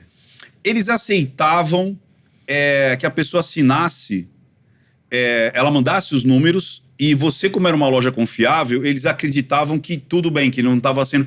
E se ninguém reclamasse, você ia ganhando mais pontuação ainda. Tá. Saca? Sim. E aí, começamos a vender muito, cara. Mas muito. Aí eu cheguei a ter um time de hóquei, cara. Sabe hóquei inline? Hóquei, sim. Hóquei, patrocinava a molecada, eu jogava junto. E hóquei na quadra de cimento? Na quadra de cimento. Eu jogava no meu prédio, porque... Eu tinha o patins, sticks, a gente jogava. Até hoje o taco de hóquei tá lá no apartamento do Rio de Janeiro. E deve ter o puck também. Você não tinha o puck? Não, a gente jogava com bolinha. Com bolinha de borracha que a gente adaptou. Que tinha os pucks também, que era um negocinho redondo assim e tal. Legal. Que era uma bolachona. Cara, Leda, mas era loucura. E aí o negócio foi crescendo, fui ganhando dinheiro, fui abrindo as lojas e tal. Só que, ao mesmo tempo, eu falei que o pessoal fala muito do, 6 em 7, né? 10 em não sei quanto. Eu fiz o 18 em 12. Sabe o que foi esse 18 em 12? Não. A minha pressão, cara. Interrompemos a programação aqui para fazer um chamado. Pedir para você curtir, para você compartilhar esse conteúdo com todo mundo que você conhece, amigos e inimigos. E se inscrevendo também no canal. A plataforma entende que você quer continuar acompanhando esse tipo de conteúdo edificante. Você pode ser membro também do canal. É uma escolha sua, mas que a gente vai gostar muito. No Clube dos Canais tem o membro apoiador, R$ 1,99 por mês. Você dá uma força aqui pra gente continuar fazendo um trabalho sério, de qualidade. Vamos continuar com a entrevista. Eu, com 32 anos, a minha pressão era 18 por 12. Caramba! Era um workaholic maluco e trabalhava 12, 16 horas, isso desde os meus 20 anos, porque foi assim que eu saí dessa loucura. Pô, eu chegava lá 8 horas da manhã, saía de lá 10 horas da noite. E em época de festa, muita gente saía de lá meia-noite, 1 hora da manhã. Então a minha pressão tava lá em cima. E aí, como é que você fez? Aí eu despiroquei. A sua pressão fez você parar? É, a pressão fez eu parar, senão eu ia morrer. E aí, teve um dia que eu apaguei. Eu tava na casa de uma senhora que ela cozinhava pra fora. E era muito legal. Então ela cozinhava só pra uma galerinha ali, tipo os empresários. Certo? E aí eu apaguei, cara. Eu tava lá comendo, começou... Aí quando eu acordo, eu tava no sofá dela e ela com uns panos na minha testa. Aí onde eu estou? E aí ela eu tenho cara, que despachar patins. Exatamente. Cadê os patins? Cadê o fax? E aí eu fui ver a pressão, tava 18 por 12, cara. Caraca. Eu tomava 4 Dorflex todos os dias. Alguns eu amassava e botava embaixo da língua. De tanta dor de cabeça, dor no olho. Era uma loucura, assim, a pressão ali do negócio. E aí eu falei, não, eu quero parar. E aí foi quando eu separei. Eu falei pra minha irmã, o que você quer? Você quer a loja de calçados? Quer a loja de surf? Até então era uma empresa, ainda vocês continuavam sócios. Aí ela falou, não, vou ficar com calçado. Eu falei, tá bom, vou ficar com surf. E aí eu comecei de novo com o surf, porque a loja era pequena. E é dali que eu consegui fazer mais 3 lojas de surf e mais as itinerantes. Aí eu fiz mais uma pequena... E quando é que se vira o Ricardo Ventura? Então, aí lá no... Mas isso já é o Ricardo Ventura, Leo. Não, assim, mas sabe o que é legal? Quando é que você parou de vender? Mas sabe coisas e passou a vender o teu conhecimento. Quando você deixa o patins e começa a formar comunicadores. Uma coisa que eu sempre vejo é o seguinte, eu acho que hoje, olhando para trás, eu nunca deixei de ser um comunicador. Tanto é que e lá você já era o Ricardo Ventura? Você já usava esse nome e as pessoas te conheciam como... Conhecia porque a loja chamava Ventura Calçados. Né? Mas era uma loja que ela começou com o meu avô sapateiro que fazia... Pô, então assim como a gente, que o Snagli e os empreendedores do Brasil têm essas 2 gerações, você então é a terceira geração. Terceira geração. Da família de comerciantes. Meu avô, ele vem de Portugal. A história do meu avô é muito interessante também. Pois. Ele traz Montano, lá em Diomos, é uma província, lá uma aldeia de Macedo de Cavaleiros, bem no interior ali do Porto, norte de Portugal. Ele namorava minha avó. Aí o meu bisavô, que era muito doido, que era marinheiro, falou, não, eu vou embora daqui. Ele aprontou. Tem uma tia minha que revelou isso. Fugiu com a amante. Fugiu com a mulher e com a filha. Tanto é que quando ele chega no Brasil, ele troca de sobrenome. Então eu sei que teve alguma treta lá, só que essa minha prima, ela não conta pra mim nem sobre tortura. Eu falo, me conta, eu quero saber. E ela não conta. Porque a filha mais velha, que era minha tia, ela sabia dessa história. Mas ela só contou pra essa minha prima, que é casada com meu primo. Mas eu nunca soube direito. Mas eu sei que ele troca de nome. E aí, o meu vô, coitadinho... Oi? Não, Ventura é o meu vô que tá lá. Tá. Aí o meu vô, apaixonado pela minha avó, ficou 2 anos trabalhando para conseguir pegar passagem para vir pro Brasil. Tá. E ele vem e acha minha avó aqui e casa com ela. E ele já era sapateiro em Portugal, porque o pai dele já era sapateiro. E era sapateiro de aldeia. Ele tinha que ir nas aldeias, fazia o sapato, e ele falou... Aí o meu tio-avô comentando que o sapato tinha que durar 1 ano, porque ele só ia na aldeia depois de 1 ano. Então, se durasse, você conseguia tirar o segundo pedido. Senão já era. E era um sapateiro de aldeia. Aí ele vem pro Brasil, arrumando sapatos, fazendo sapatos meio bruto ali e tal. E aí abre a lojinha dele, cresce e tal, não sei o quê. Aí meu pai depois assume, acho que ele junto com meu tio, depois ele compra a parte do meu tio, aí ele fica sozinho na loja. Ele tem um progresso na loja, mas por conta de bebida, por conta de mulheres, esbórnia. E aí ele acaba degringolando tudo. E aí junta nessa parte, e aí, como diz a lenda, onde entra Ricardo Ventura, esse cara que as pessoas conhecem mais hoje. Porque essa parte, que eu falo, eu não nasci na internet. E menos ainda nasci na pandemia, porque tem muito maluquinho aí que só nasceu da pandemia. Como a Leda. A Leda não nasceu na internet. Nasceu bem antes da pandemia. Não é? Primeira entrevista. E aí... Aquele Aparte Hotel. Foi no Aparte Hotel. E foi na Vila Madalena. Lá na Vila Madalena. Sumarezinho. E aí, eu lembro que na escola, eu já era monitor de sala. Eu sempre fui monitor de sala. E sempre era reeleito. Eu ficava feliz. Aí, cara, monitor de sala. Tá. Que ia ter, às vezes, com a diretora para depois trazer... Já era comunicador. Já. E aí, eu começo a pirar o cabeção, né? Porque eu fiquei doidão lá, morrendo. 18 por 2. E aí, me apresentaram, e eu já lia muito. Porque a minha mãe, eu nunca li... Eu não lembro da minha mãe sem um livro na mão. Eu não lembro da minha mãe sem um livro na cabeceira. Eu não lembro das minhas irmãs sentarem lendo um livro. Então, isso influenciou demais. Então, ao mesmo tempo, eu lia meus livros, mas lia Christiane F. Então, imagina, com 14 anos, eu lia Christiane F. Eu lia Laranja Mecânica. Olha os livros que eu lia. Eu lia lá o outro, lá, como é que ficou lá? O Diário de Anne Frank. Né? Aí li uns negócios da Bavac da Guita, porque minha irmã virou, como é que chama lá, os laranjinha lá do cabelo, como é que chama lá? Monge, não é? Mas é do Hare Krishna. Aí tinha uns livros de Hare Krishna. Aí minha mãe era catequista. Tem irmã Hare Krishna, uma mãe catequista.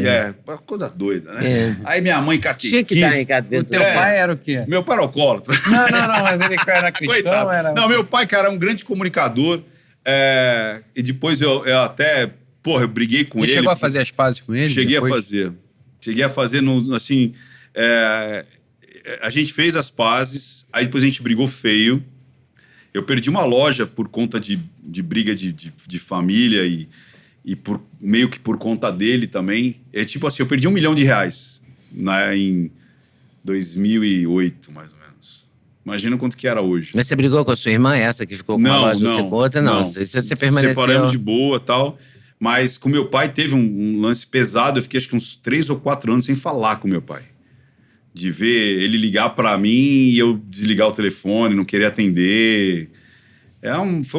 Foi pesado. Foi pesado. Aí entra naquela parte do Miguelzinho. Vocês sabem que eu perdi um filho, né? Não. Com 8 meses de gestação. Vixe, isso dá um outro podcast só se eu contar essa parte aí. É muito pesado, assim. Mas... E aí, o Miguelzinho morre. E aí, eu falei, caraca, que loucura é essa? Tipo... Porque a gente ficou 10 anos tentando ter filho. Eu e minha esposa. 10 anos. Caramba. E aí, nada dava certo. Hoje, até talvez eu entendo, assim, o que aconteceu. Quando a gente parou, que ela cansou de... A gente tentou desde... coito programado, ou seja, transar na hora certa, até in vitro e beberagem de índio, o que aparecia... E não deu certo? Não dava certo. Aí paramos. Eu não quero mais, eu tô cansada, porque tinha que tomar um monte de hormônio pra ovular um monte de vez, aquela coisa... O homem é fácil, né? O homem ejacula lá no copinho, separa o esperma e tá tudo bem, né? A mulher que toma um monte de hormônio. E aí ela falou, não aguento mais e tal. Aí eu falei, então vamos parar. Cara, foi só não quero, ela ficou grávida. Natural. Ficou grávida natural. Foi até engraçado, porque eu fui palestrar, eu lembro até onde eu palestrei, foi em Minas, foi em Tiradentes. Eu fui palestrar em Tiradentes, e aí quando eu voltei, ela brincou, né, botou 3 pratos, eu falei, por que 3 pratos? Ela falou assim, porque eu tô grávida e tal. Eu falei, porra, que foda, não sei o quê. Aí, e tal... Só que ela já tinha uma idade. Ela estava com 40 anos já. Então era uma gravidez de risco. Só que os médicos não trataram como gravidez de risco. E a pressão dela foi aumentando, e ela tomando remédio e tal, só que daí deu o pré-eclâmpsia. Quase que ela vai junto também. E aí descolou a placenta, e aí... e como a gente descobriu, que também foi meio punk, Cara, tava prestes a nascer. Imagina isso. Aí era carnaval. Aí a gente falou assim... Ela falou pra mim, vamos no hospital pra ver o caminho. Sabe aquela coisa de última... Já... Vamos ver qual é o caminho? Porque na hora que acontecer, a gente... Né? Ensaio do caminho. Tava com todas as roupinhas. Tava com o quartinho. Tava com as lembrancinhas. Tudo. Só faltava ele nascer. Aí a gente foi aqui pro Promater, né? Promater. Naquela rua que a gente foi, Eugênio de Lima. Aí chegamos lá, aí fizemos o que tinha que fazer, contratei o vídeo lá, as fotos. Nossa, que punk. Foi bem pesado. Aí ela falou assim, vamos descer lá e eu vou falar que eu não tô me sentindo bem. Só de H, pra ver se alguém faz um ultrassom, alguma coisa, porque, o médico faz um mês que não pede nada. E vamos ver como é que ele tá, né? Eu falei, legal, então vamos lá. Ela falou, não tô me sentindo bem. Só pra ouvir o coraçãozinho. Não tô me sentindo bem e tal, não sei o quê. Aí eles falaram, tá bom, então... Só que quando mediram a pressão dela, tava muito alta. Tava 20 por alguma coisa, assim. E aí, no que ela entra na sala, quando ela sai de cadeira de roda. Eu falei, que era uma brincadeira, agora, fomos só pra falar, olha, não tô, né? Aí por que você tá de cadeira de roda? Ela falou, minha pressão tá alta, não sei o quê. Aí foram pra ela fazer como é que chama? Antes do ultrassom, é o eco que chama? Não, é ultrassom. Não, o ultrassom foi depois. Antes tinha um antes. Era um que é só pra ouvir o barulho. Só pra escutar, né? Que é um esqueci o nome. Acho que é eco, também, né? Esqueci. Não é eco, não é eco. Mas é um outro nome, mas não era o ultrassom. Porque o ultrassom você vê mesmo, né? Sim. Mas aí eu tava lá na sala, aí começou na barriga dela, aí a moça, não sei o que, chamou a outra veio correndo, aí tal, aí de repente cataram a barriga dela e fizeram assim, eu falei, caraca, bicho, pra ver, acho que se... E aí falaram, não, correram com ela pra uma outra sala, vem comigo, pai, e aí no ultrassom, tudo escuro, a mulher, blu, daqui a pouco ela, sem batimento, não sei o que, papapá, tá sem vida. Cara, eu falei, como assim tá sem vida, né? Aí eu travei no tempo, cara. Sabe esse lance, eu nunca tinha entendido quando alguém fala, perdi o chão, travei no tempo. Eu fiquei em suspenso. Eu não tinha reação nenhuma. Ficou em estado de choque. Um estado de choque. Aí, não, morreu, não sei o quê. Aí, vem pra cá, eu ia, como é que chama lá? Síndrome de Estocolmo. Aí, vem pra cá, eu ia. Vem pra lá, vai pra lá. Aí ela olhava pra mim, eu olhava pra ela, eu, Adriana, aí ela começou a ficar com os olhos marejados, aí me levaram pra uma sala, mas quando é que foi a última vez que vocês fizeram ultrassom? Eu catava o papel, eu não conseguia ler, cara. O pessoal fala que foi a primeira vez, eu olhava o papel e não conseguia ler. Aí a moça pegou da minha mão, falou, faz 30 dias. Eu falei, faz 30 dias, mas tava tudo bem, e não sei o quê. Aí daqui a pouco, vocês têm que decidir, vai fazer natural, vai cortar... E aí Cesárea, não. E eu ali, mas não sei. Aí, chama o seu médico, aquela coisa toda, aquela loucura toda. E aí a moça falou, não, faz natural, pra você não ficar com a cicatriz, porque senão vai ficar uma cicatriz também. E foi pesado ali também. Por quê? Imagina... Vai ficar outra cicatriz, porque a da alma já tinha ficado. Aí ela teve que... começou a tomar injeção para acelerar o trabalho de parto. Aí todas aquelas dores do parto... E eu ali com ela, e ela desmaiava de dor, e acordava, e desmaiava, e eu ali. Aí, acho que agora vai. Aí eu entro ali onde ficam os pais, antes de entrar pra... Aí os caras tudo felizes, tal, e eu com a roupinha também, e os caras, parabéns, e eu, parabéns, e eu não queria estragar o momento deles. De falar, parabéns pra vocês, né? Meu filho tá morto, né? Mas eu fiquei de boa ali e tal, foi pesadérrimo. Aí fiquei com ela, aí ele nasce morto, né? Cara, eu tirei foto dele. Ele ficou 3 anos como papel de fundo. Cara, que loucura. Nossa, é muito pesado. De celular. A gente demorou 8 anos pra desmontar o quartinho dele. Foi muito foda. Ficou tudo montado, tudo do jeito que era, assim, sabe? E aí... Imagino. Eu falei, cara, como é que eu amei tanto esse menino sem ter cruzado com os olhos? Aí eu falei, porra, acho que meu pai me ama pra cacete, cara. Foi o que precipitou você buscar contato de novo. Eu falei assim, cara, se eu amo tanto esse menino sem nunca ter cruzado os olhos, o que meu pai deve ter de história comigo? Aí eu procurei ele, aí eu falei, cara, me desculpa, me perdoa. Ele falou, não, Ricardo, eu tenho que te perdoar, tal. Eu falei, não, esquece, vamos botar, né? Começar de novo. E ele também aí sabia logo em que seguida, estavam... Aí logo em seguida ele descobre um câncer. E aí eu cuido do meu pai nos últimos meses de vida dele. Foi a gente reconciliar para ele começar a ficar ruim. E eu dei a última refeição para ele. E eu tive o prazer de cuidar dele nos últimos meses ali. E eu dei a última refeição pro meu pai. Quando já estava desenganado, ele foi fazer uma operação, aí ele teve uma na bexiga, e espalhou, e aí já não tinha mais o que fazer. O médico era para tirar a bexiga dele, aí eu falei para ele, cara, se é para salvar o meu pai, você tira. Se for protocolar, não mexe no meu pai. Para ele ter mais esse... E aí quando ele volta, a gente falou assim, a gente não tirou a bexiga. Aí eu já entendi o recado. Aí eu falei, não, tudo bem e tal. Aí meu pai, pô, não precisa tirar a bexiga. Eu falei, não, pai, você viu que legal? Não sei o quê. Fui dando força ali pra ele, só que daí ele começa a ter uma metástase nervosa e aí a gente corre com ele pro hospital e aí a moça fala, cara, não tem mais o que fazer. Aí eu falei, o que você faria com seu pai? Aí ela parou e falou, não pode deixar que eu vou...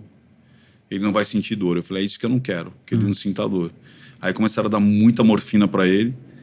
E ele começou meio que se ligar. Ele falava assim, nossa, eu não tô sentindo as minhas pernas. Nossa, eu não tô sentindo a minha bacia. Eu falei, não, pai, que bom, né?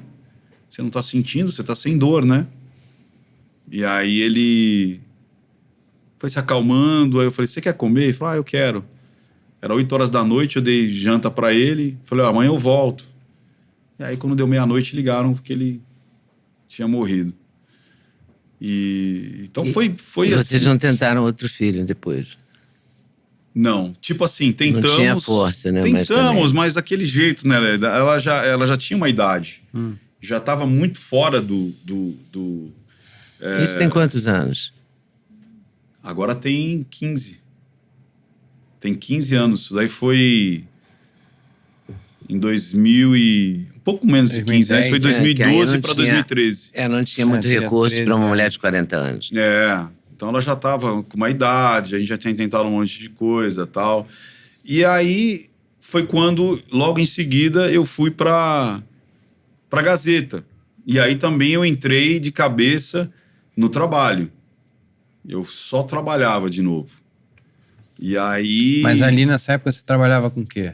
Qual que era a tua fonte principal, teu trabalho principal? Eu já estava vendendo as lojas. Em 2008 eu decidi... em 2004... eu decidi que eu queria mudar o ritmo. Já tinha escrito algum livro? Não, eu escrevi em 2009 o primeiro livro. Tá. Hoje eu tô com 6 livros. Sim. E mais 2 na gaveta. Então nessa época você também fazia palestras e treinamentos? Eu comecei a palestra em 2006. Tá. Então foi bem antes do livro, você começou as palestras. Comecei em 2006. Mas era uma atividade paralela. Você já tinha suas atividades principais com a que era calçado e surf. Quer dizer, depois nessa época já era surf. Era venda. E aí, como eu fazia isso nas minhas lojas, a galera começou a falar, pô, tem um atendimento diferente lá. E aí começou a popularizar entre os representantes. Até que um representante, ele fala assim, cara, falam que você tem um atendimento diferenciado, não sei o quê, de venda, persuasão. Monta isso para os meus representantes, os meus vendedores, né? Era da New Skate Shop, do Abraão. Eu falei, monto. Aí ele falou assim, monta uma palestra. Eu falei, não, Abraão, palestra não, cara. Palestra O meu treinamento era de 5 dias, cara. Eu falei, palestra é lixo. Palestra não serve pra nada. Isso aí não, porcaria.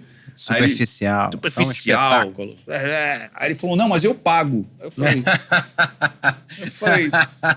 Isso muito acredita muito na reciclagem. Eu acredito muito na reciclagem. E aí eu falei, beleza, eu vou montar essa palestra para você. Aí montei a palestra de venda, Acho que em poucos dias, acho que 4, 5 dias, eu fui lá e falei, Abraão, tá aqui, ó. Aí ele falou, quanto que é? 2006. Eu falei assim, R$2.000. Ele falou, você é louco, bicho, você faz de graça isso aí. E eu fazia mesmo de graça pros amigos, né? Os amigos, quer dizer, eu já fazia pra minha turma, mas muitas vezes tinha um amigo lojista que falava assim, pô, treina minha galera aí junto. Eu falava, beleza. E eu treinava a galera, tal, não sei o quê. Aí eu falei, R$2.000. Aí ele falou, não, você é louco, você faz de graça, cara. Eu falei, mas tô fazendo palestra pra você. Trabalhei aqui, horário escrevi. Marcado, minha agenda. Os seus representantes. Tem que parar minha agenda. Agenda. Aí ele falou assim, cara, eu te dou R$500. Eu falei, tá bom. Aí ele falou, em boné. Eu falei, tá bom. E você vendeu o boné? Quantos bonés? Dava uns 20 bonés na época. 20 bonés. Por que ele falou boné? Porque boné girava rápido. Então ele sabia que eu ia aceitar. Entendeu? Porque na época vendia muito boné. Né? Isso em 2006. E aí, meu primeiro cachê foi R$500 em boné, cara. R$500 em boné. E aí, inclusive, quem foi eu e minha esposa. Minha esposa foi me ajudar. E detalhe, eu não tinha notebook. O que eu fiz? Eu levei minha torre de computador. Eu levei a torre embaixo do braço. Aí eu falei pra ele assim, olha, meu Note deu problema. Mas... Deu problema. Não... está aqui com a minha torre, que eu botei a torre lá pra fazer. E aí eu gostei, cara. Eu falei, cara, que legal isso aqui, que bacana. Eu vi que as pessoas podiam aprender e era legal e eles curtiram pra caramba. E aí começou, eles me indicarem, um falar pro outro e tal. E aí um amigo meu falou assim, cara, por que você não põe no Google? Eu falei, será? Ele falou, põe no Google. Acredite se quiser, cara. Eu abri um site no Google, imagina, 2006, eu botava R$50 o tal do tráfego pago. Ele que falou, cara, põe dinheiro no Google. Eu botei R$50 por mês e vinha muito cliente, cara. Qual foi? Você lembra qual foi as palavras que você comprou ali? Não lembro. Como chamava o site? O SEO do site. Os SEOs eu não lembro, mas era tipo venda, marketing, dessas coisas, persuasão. E era muito barato. Você gastava 0, qualquer coisa de centavos por clique, cara. Sim. Era muito barato. Eu lembro quando eu botei R$300. Você nem botava, não tinha nenhum blog, você nem escrevia artigos e tal. Eu escrevia muito artigo. Nessa época eu escrevia muito artigo. Eu escrevia inclusive pra venda mais. Era a mistura do tráfego orgânico com isso aí, blogs, era a mistura dos dois. Aí a pessoa chegava, via lá os artigos, porque não existe... Eu até tinha canal já no YouTube. Eu desenterrei um vídeo, olha que doidura, de 2006. Eu tava no YouTube desde 2006. Mas era um vídeo de palhaçada. Hoje eu recebi uma notificação que o meu canal completou 11 anos. 11 Imagina, ou 13. Eu tenho 19 anos, bicho. 19 anos, meu primeiro canal do YouTube. Tanto é que a gente mostrou o vídeo em algum canto lá, aí apareceu lá, há 19 anos atrás. Foi o primeiro vídeo que eu subi, que era Mentos com Coca-Cola. Lembra disso aí? Que explodia. Você aproveitou isso pra só que eu tomei. Então era meio que Jackass antes do Jackass. Eu falei assim, deixa eu tomar Mentos com Coca-Cola pra ver o que vai acontecer. Será que minha barriga vai explodir? Foi o primeiro vídeo que eu botei. O que aconteceu? Nada. Eu só arrotei só. Aí eu tomei e falei assim, não acontece nada. A pressão foi 18/12, foi para... desmaiou. E eu tava na frente da loja de surf. Olha, esse vídeo eu tava na frente da loja de surf, com as roupinhas ali de surf e tal. 19 anos atrás. E quando é que começa, não minta pra mim? E aí eu começo a dar palestra, treinamento, olha que doideira. Aí eu escrevo meu primeiro livro, que era de terapia, que é o Crenças. Então, meu primeiro livro foi... Quando é que você foi estudar terapia? Porque, cara, qual foi a primeira faculdade que você falou que usou na gestão da loja, quando estava com a dívida? Você fazia administração. Aí eu fiz muitos cursos. Me formei. Tá. Aí eu fiz muitos cursos livres, muitos. Estudei diretamente com o Richard Bandler, de PNL. Estudei com o Anthony Robbins, lá em Nova York. Então, eu fiz muito curso livre em tudo quanto era lugar. E aí fiz pós-graduação em psicologia junguiana. E até hoje estou estudando. Nunca parei de estudar. E o meu primeiro livro foi sobre terapia. Então, era as pessoas que eu estava atendendo. Então, são casos reais de pessoas que eu atendi.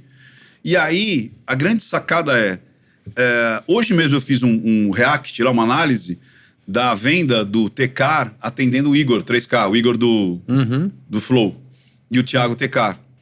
E aí eu comecei Thiago Tecar? Que tem uma loja que chama Tecar. Ele de vez em quando ele aparece, né? De vez em quando não, ele é grande hoje, mas tá em núcleos. A gente fala é grande, mas tem gente que nunca ouviu falar. Eu não sei se eu conheço, eu vou E aí ele tem lá uma loja de carro muito legal, já fiz o podcast com ele, Pelas Fechaduras da Sua Casa, fui até lá. Ele estava até envolvido numa polêmica agora há pouco tempo, que o relógio dele era falso, um Rolex falso.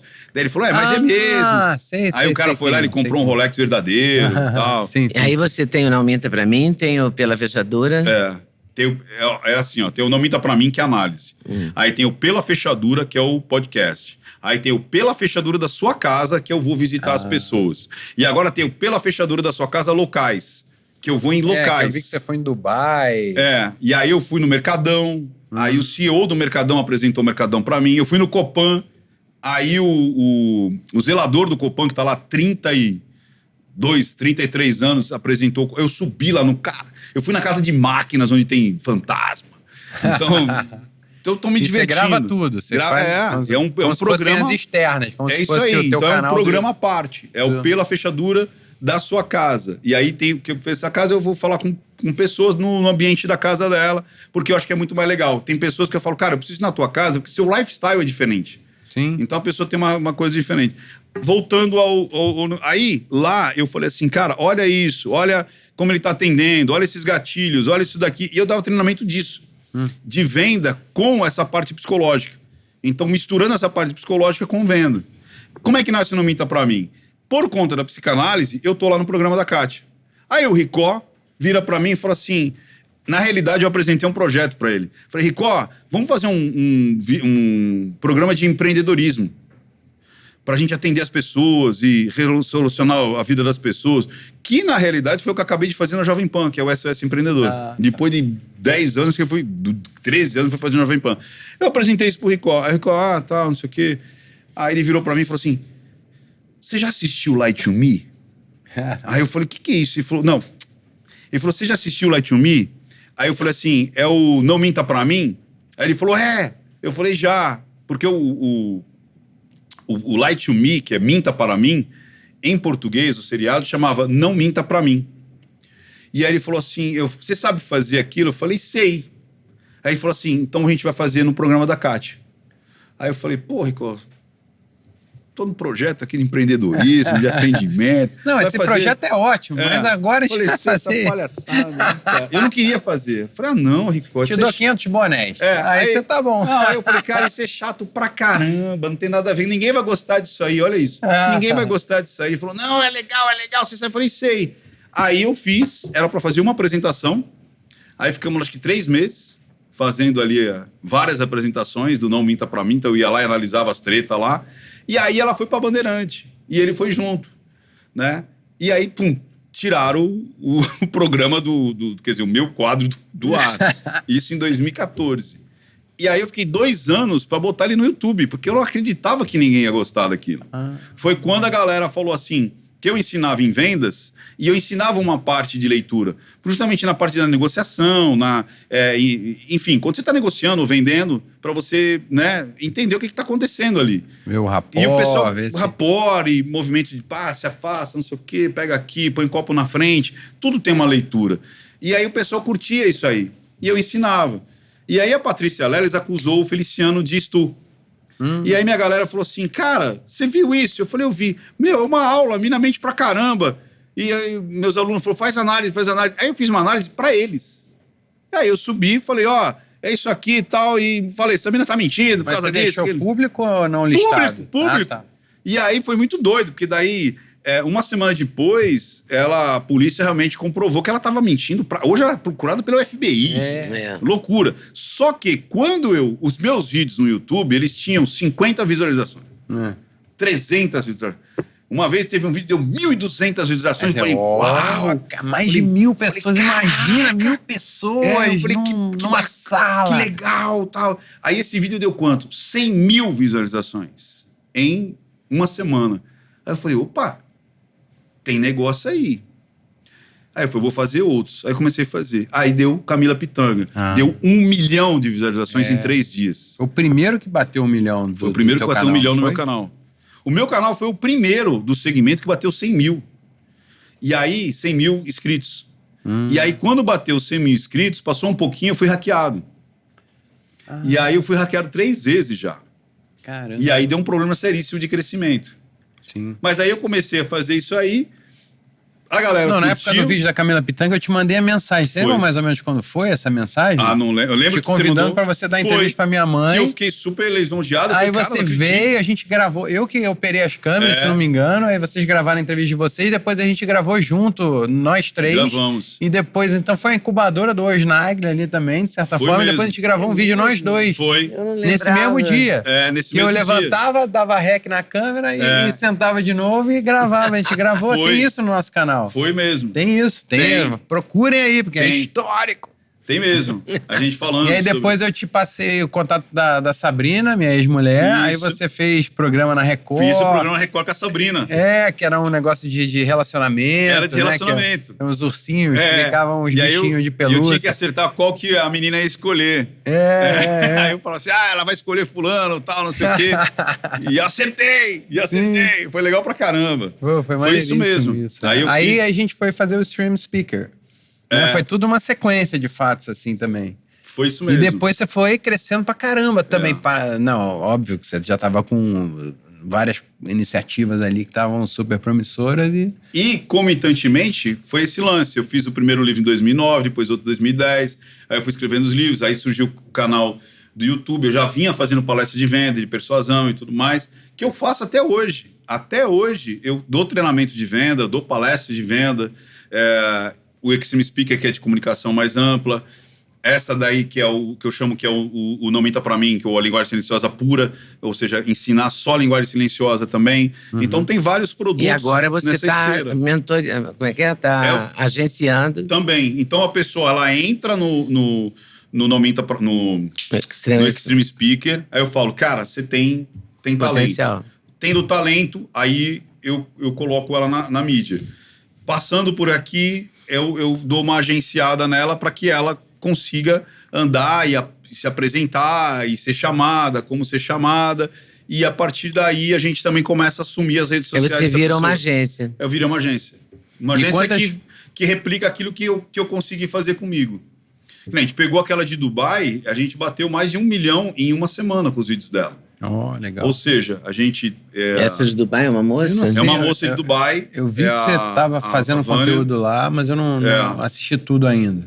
Aí a gente prepara a pessoa para um podcast, porque é o seguinte, vocês sabem melhor do que eu. Tem gente que aqui rende. Sim. E tem gente que não rende. Sim. Então eu preparo a pessoa para render no podcast. E aí antes disso, eu preparo qual que é o teu caminho, qual que é a tua pegada, o que você pode mostrar, quais são as perguntas que podem acontecer, qual é a tua performance e tal. É um media training. É isso aí, é um media training. Para que a pessoa ela tenha desenvoltura, que ela saiba o que falar, ela consiga desenvolver as perguntas e depois isso continuar na rede social dela. Entendeu? Quantas pessoas você tem hoje trabalhando? Você comentou que tinha 8 editores trabalhando contigo. Total, hoje acho que acho que tem umas 12 ou 14 pessoas, eu acho. Legal. Nova aquisição, Nonato. Nonato é nova aquisição. Nonato trabalhava ele cuida bem de mim. A Record, eu tô ficando mal acostumado. Eu já chego e falo assim, quer água, quer café, não sei o quê, pega mal. Chegava sozinho, agora tem o Nonato pra fazer. Peço desculpas da gente não ter oferecido uma salada de frutas no meio da entrevista. Eu fui no podcast dele, do nada veio a salada de fruta no meio da entrevista. No meio da entrevista. Então não tem hipoglicemia. Você quer uma salada de fruta aí? Verdade. E aí e assim, eu me divirto. Eu acho que eu sempre fui um comunicador, mas sempre por trás ali das câmeras. Eu trabalhava na loja e ali acho que você tem que ser um comunicador. Na escola, a mesma coisa. E aí, quando surgiu o YouTube, acho que eu me realizei. Eu falei, cara, é aqui que eu acho que eu vou me divertir e também criar um negócio. Não, e é muito doido, porque eu também participei da fundação de uma franqueadora. Ixi. A Siri falando sozinha aqui, ó. Olha. Não, pior que acho que ela fica ouvindo a gente, né, cara? Não, com certeza. Porque olha que doideira. Ainda mais se do nada, senhor, parece que você não tem, começou... Tava ouvindo a gente até agora, uma safada aqui. Mas uma coisa que eu aprendi muito como empresário também, eu fundei uma franqueadora de açougues junto com meu ex-cunhado e outros sócios. Depois a gente conheceu o Netão Bom Bife, aí virou, que antes chamava O Açougue. A gente estava com 5 lojas próprias. Aí depois conheceu o Netão, aí o negócio escalou muito rápido, porque o Netão Bom Bife era muito forte nesse segmento de açougues e churrascos e tal. Aí a gente chegou a ter 110 franquias vendidas. Olha. E participando da formação dos franqueados. E aí me deu a virada de chave. Eu falei, cara, a franquia, ela não é só o negócio, ela é quase como se fosse uma instituição de ensino. É isso aí. Que é como se fosse um curso técnico e prático de negócio. A pessoa compra o know-how ali da franqueadora para minimizar a chance de erro, de falência, igual você falou, quando assumiu a loja que era do teu pai antes, um monte de processo errado e tal. E aí eu fiquei muito ligado nisso, assim, porque foi a minha virada de adolescência para a idade adulta, profissional e nesse mundo de empresário. E para mim ficou muito claro, você falou muito dessa parte da comunicação e você é um professor, né? Um mentor. E aí eu te pergunto isso, assim, até que ponto o negócio, porque sempre que chega um novo colaborador, você tem que passar toda a bagagem, todo o jeito de funcionar, a cultura da empresa, o jeito de funcionar, todos os processos ali. Sim. Então tem uma pegada de ensino muito grande também dentro de qualquer empresa, dentro de qualquer troca. Deveria ter. Aquilo que você descobriu na franquia, tem muita gente que até hoje não faz isso. Primeiro, a pessoa acha que abrir qualquer estabelecimento é simplesmente abrir. E não é assim. Você precisa entender assim, de várias coisas. Eu não estou dizendo que as pessoas não façam, não se atirem, não empreendam. É difícil. A gente sabe que a cada 10, 8 vai quebrar. 8 vão quebrar, só 2 vão prosperar. Então não é fácil empreender. Mas a franquia é um caminho importante, às vezes a pessoa ela vai, mas muita gente também acha que comprar franquia não precisa fazer nada. É quase uma renda passiva. É uma renda passiva, né? E não é. Você tem que estudar, você tem que se aculturar, você tem que realmente botar a mão na massa. Você tem que aproveitar todas aquelas experiências que foram construídas baseadas em erros de outras pessoas para você não ter que cometer aqueles erros, Não começar do zero. Mas não é porque você não começa do zero que você não vai ter que muitas vezes até criar e adaptar dentro do seu mercado, com certeza, dentro da sua cidade, você vai ter que fazer isso. Do seu bairro e tudo mais. Sim. Aí você falou uma coisa importantíssima. Primeiro, cultura. Cultura, cara, ela o que é cultura? É o comportamento do dono, é o comportamento dos líderes, é o comportamento daquela galera que já estava lá, que funcionou. Então, como é que eles se tratam, como é que eles pensam, como é que eles agem no dia a dia, como é que eles se respeitam. Essa é a cultura. E as pessoas aprendem cultura no dia a dia.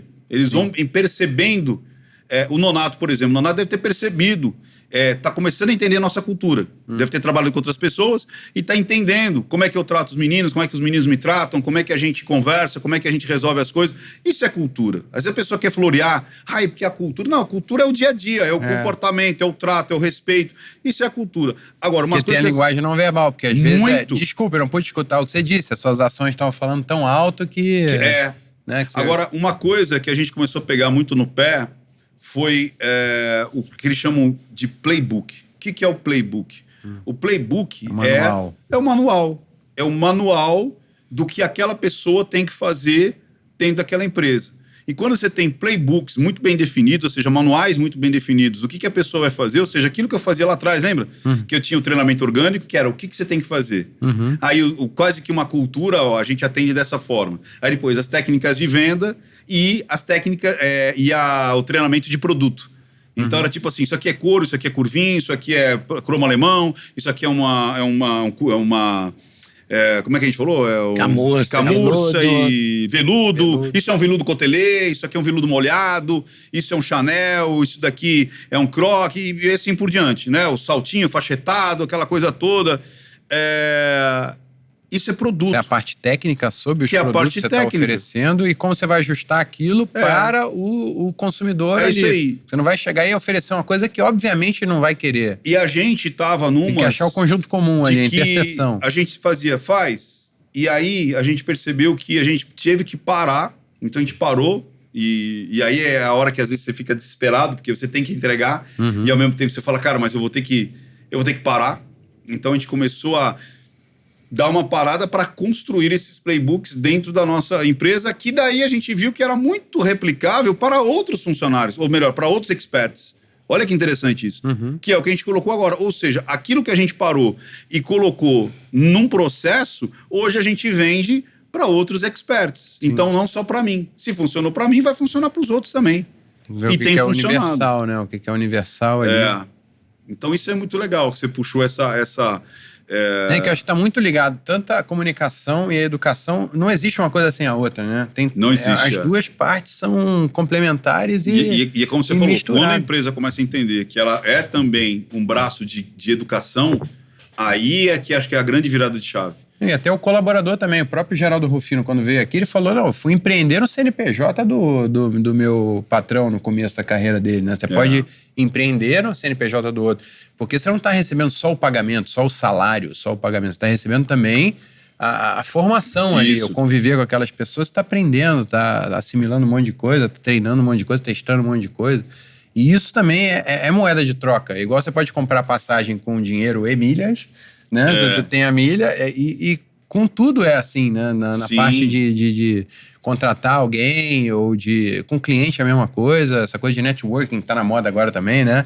Que é você conseguir... E o acesso, né? Acesso e apresentar pessoas que são complementares. Né? Que o ecossistema, né? A pessoa fala muito do ecossistema eu acho fantástico, mas e de novo, tudo gira em torno da comunicação. Se você não souber se comunicar, vai ser pior. Se você não ser a comunicação institucional da sua empresa, como é que você vai vender, como é que você vai se posicionar, quem que é você, para quem você não quer vender, por quem você não quer agradar. A gente tá até falando sobre isso, né? Tipo assim, isso aqui desagradou todas as pessoas que tinham que desagradar, né? Em off, a gente tá falando, né?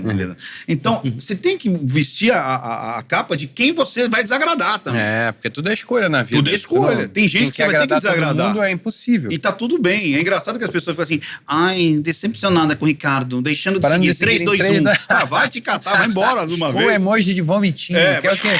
Pô, que me dá mais raiva. Olha, deixando de seguir. Eu falo assim, obrigado por avisar. O algoritmo agradece, entendeu? Então, as pessoas acham que realmente você é obrigado a agradar todo mundo. E você não tem que agradar todo mundo. Se você agradar todo mundo, você é um banana. Essa que é a verdade. Lembra do Sr. Merda, do Terça Insana? Lembra? Lembra do Sr. Merda? Eu lembro do Terça Insana. Sou eu. Lembra? Marcelo Mâncio fazia o Seu Merda. Tudo que a mulher fazia, que era aquela Giqueuska, como é que chama aquela atriz? Mas tem uma voz assim, a Giqueuska, como é que é? Renatinha tomava barbitúricos, ela falava isso, não era? Eu lembro que ela falava assim, e coisa, porque eu sou casada. E tal, Seu merda. Aí entrava o Marcelo Mâncio. Opa, sou eu. E aí tudo que ela falava, ele concordava. Não, é isso mesmo. Esse cara não é folgado. Sou folgado, não faço nada. Mas também é isso aqui, é isso aqui. Então ele sempre concordava com tudo que ela fazia. Então, eu sou um merda. É o bananão, né? Sim. Que tem que saber agradar o público. Escolher o público é muito difícil hoje em dia na internet. Eu sofro muito com isso até hoje, porque eu vim... Sabe por quê? Você faz muita coisa, cara. Você é bom em muitas coisas. E eu vim... E é um pecado ser bom em muitas coisas, né? Eu não sei se eu sou bom em muitas coisas, mas eu faço muitas coisas. Você é bom em muitas coisas. E eu acho que eu vim da TV, que a TV tem essa premissa de ser comunicação de massas. Você faz uma coisa meio que pra senhorinha que gosta da novela... Né? A novela é feita para agradar a senhorinha que não assistiu o capítulo de ontem e o adolescente que está assistindo tudo e vice-versa. É igual o jornalismo de TV também foi feito para isso, né? Que era uma época que a Globo tinha acesso, na época que você fazia jornal, jornal Hoje. A gente queria todo mundo, né? A gente tinha todo tipo de público. E aí depois, para adaptar isso para a internet é mais difícil, porque... Sim. A internet é cauda longa. A internet é cauda longa. E aí, o que vai acontecer? Se você não entender quem é você ali, quem que você vai agradar e quem você vai desagradar, para quem que você vai falar e para quem você não vai falar, quem é teu cliente, quem não é teu cliente, você vai ficar no somebody love. Você vai ficar sempre tentando fazer de tudo um pouco e tal. E isso é um problema quando você é muito desenvolto em várias frentes. Para você achar um ponto em comum, eu sofri muito com isso. Porque eu falava assim, puxa, mas espera aí, eu faço psicanálise, mas eu vendo também. Pô, mas eu sou criativo. Para, quem sou eu? Que merda é essa? Entendeu? Aí eu entendi que eu sou um comunicador, ponto. E aí o comunicador, você pode ser um bom comunicador em vendas, você pode ser um bom comunicador apresentador, você pode ser um bom comunicador na internet, você pode ser um professor que é um comunicador também, só que daí você extrapolar é o speaker, ou seja, o extreme speaker. É o speaker, ou seja, o falante, é o professor que vai extrapolar, que não vai ser aquilo que é só o esperado, que você tem que botar a tua digital, que é o a mais, que as pessoas vão conhecer, como a gente falou, pela voz, pelo estilo, do jeito que você fala, até aonde você bate de frente, onde você não bate, você entendeu? É isso aí, cara. Eu acho que essa só vai ficar... Já era assim, né? Mas a internet, se você for morno, ela cospe também. Se você for morno, ela cospe. Ela fala que quer. Ai, você tem que agradar todo mundo. Ai, você não pode falar que é A ou B. Ai, mas ninguém aguenta isso, cara. Ninguém aguenta pessoas muito, sabe? Você tem que falar, não, eu sou assim. Pô, mas eu não gosto de pessoas assim. Tá tudo bem, tem gente que você vai gostar e tem gente que não vai gostar. E é isso aí. Não é? Acredito que sim. E tá tudo cada vez mais, né, descentralizado. A internet é uma nova forma de conexão. Antes você precisava, por exemplo... Ainda é centralizado no sentido de as pessoas têm que ir ao Instagram para te ver no Instagram. Tem que ir ao YouTube para te ver no YouTube. Né? Mas não tem o diretor de programação, o diretor artístico que vai tomar conta do que você vai falar ou não. Você é livre para criar o que você quiser ali dentro. Antigamente na televisão, não. Você tinha que... O diretor levou o programa para outro canal, não te levou, já era você. Independente se você tinha um quadro bom ou não no programa. E vou te falar uma coisa. Eu vou até perguntar para a Leda. Isso daí, assim... Eu percebi, por exemplo... Poxa, eu tava com um programa ativo na Jovem Pan, cara, desde a pandemia, se eu não me engano. Acho que foi desde antes da pandemia. E aí, entramos na pandemia, teve as eleições e tal, e acabei de entregar a primeira temporada do SOS Empreendedor, que ficou 1 ano e meio no ar, apresentando programas. E eu percebi muito isso daí, que é tipo assim, tem diretor que ele te levanta, tem diretor que faz o programa, você trabalha junto com ele. E tem diretor que te atrapalha, cara. Tem diretor que parece que ele quer te efunhanhar, parece que ele quer te destruir. Parece que ele fica brigando ali no ponto. Fala disso! Você fala, cara, mas como é que eu vou falar disso agora? Uma guerra fria. Já passou, parada, né? Tipo, não dá mais, agora eu tenho que ir pra cá. Vai daqui! Você fala, não vou voltar, bicho. Como é que eu vou voltar aqui? Mas daí fica aquela discussão, tipo... E aí você fala... Não faz assim, né? É porque você tem que ter afinidade, né, com a pessoa. A pessoa tem que se entender no olhar, em pequenos gestos. Sem afinidade é muito difícil trabalhar. Não é? Eu acho. Mas eu vi gente ali que... Claro, eu tive gente assim, que gritou no meu ouvido coisas absurdas e que eu não cumpri. E não cumpriam, né? Claro, porque não dava pra cumprir. Não dava pra cumprir. Não, e às vezes tem isso, o cara é um diretor novo, por exemplo, ele tem que assumir e ele tem medo de você porque você representa o legado do diretor anterior, porque você cresceu ali dentro da organização. Entendi. Aí ele quer chegar, ele te entende como uma ameaça, então ele sacrifica um pouco ali do sucesso dos programas, dos quadros que ele tem que coordenar para tirar... Porque tem uma guerra fria ali na parada. No quadro societário é a mesma coisa. Às vezes, eu achava, ingenuamente, quando eu comecei a trabalhar como empresário e ter sócios, eu falava, se todo mundo quer o bem da empresa, todo mundo quer que a empresa cresça, então cada um vai agir pelo bem do todo. Aí quando eu via, tinha sócio que boicotava coisas que para mim eram óbvias, que eram boas para a empresa. E não faziam, né? Mas era ruim para a posição de poder dele ali dentro da organização. Porque tem o ego, né? Ele podia delegar demais, ele falou, vão perceber que eu não preciso de mim. Eu demorei um tempão para perceber, que eu parecia uma criança feliz, assim, bobão, sabe? Achando que, isso aqui é bom para a empresa. E achava que era óbvio que todo mundo ia pensar igual, de repente não. Pô, mas por que isso aqui não foi levado para frente? E você sabe que uma coisa que não pode, para que isso não aconteça, é um nome bonito, né? Que é a governança. O que é a governança? É justamente o combinar o que cada um vai fazer.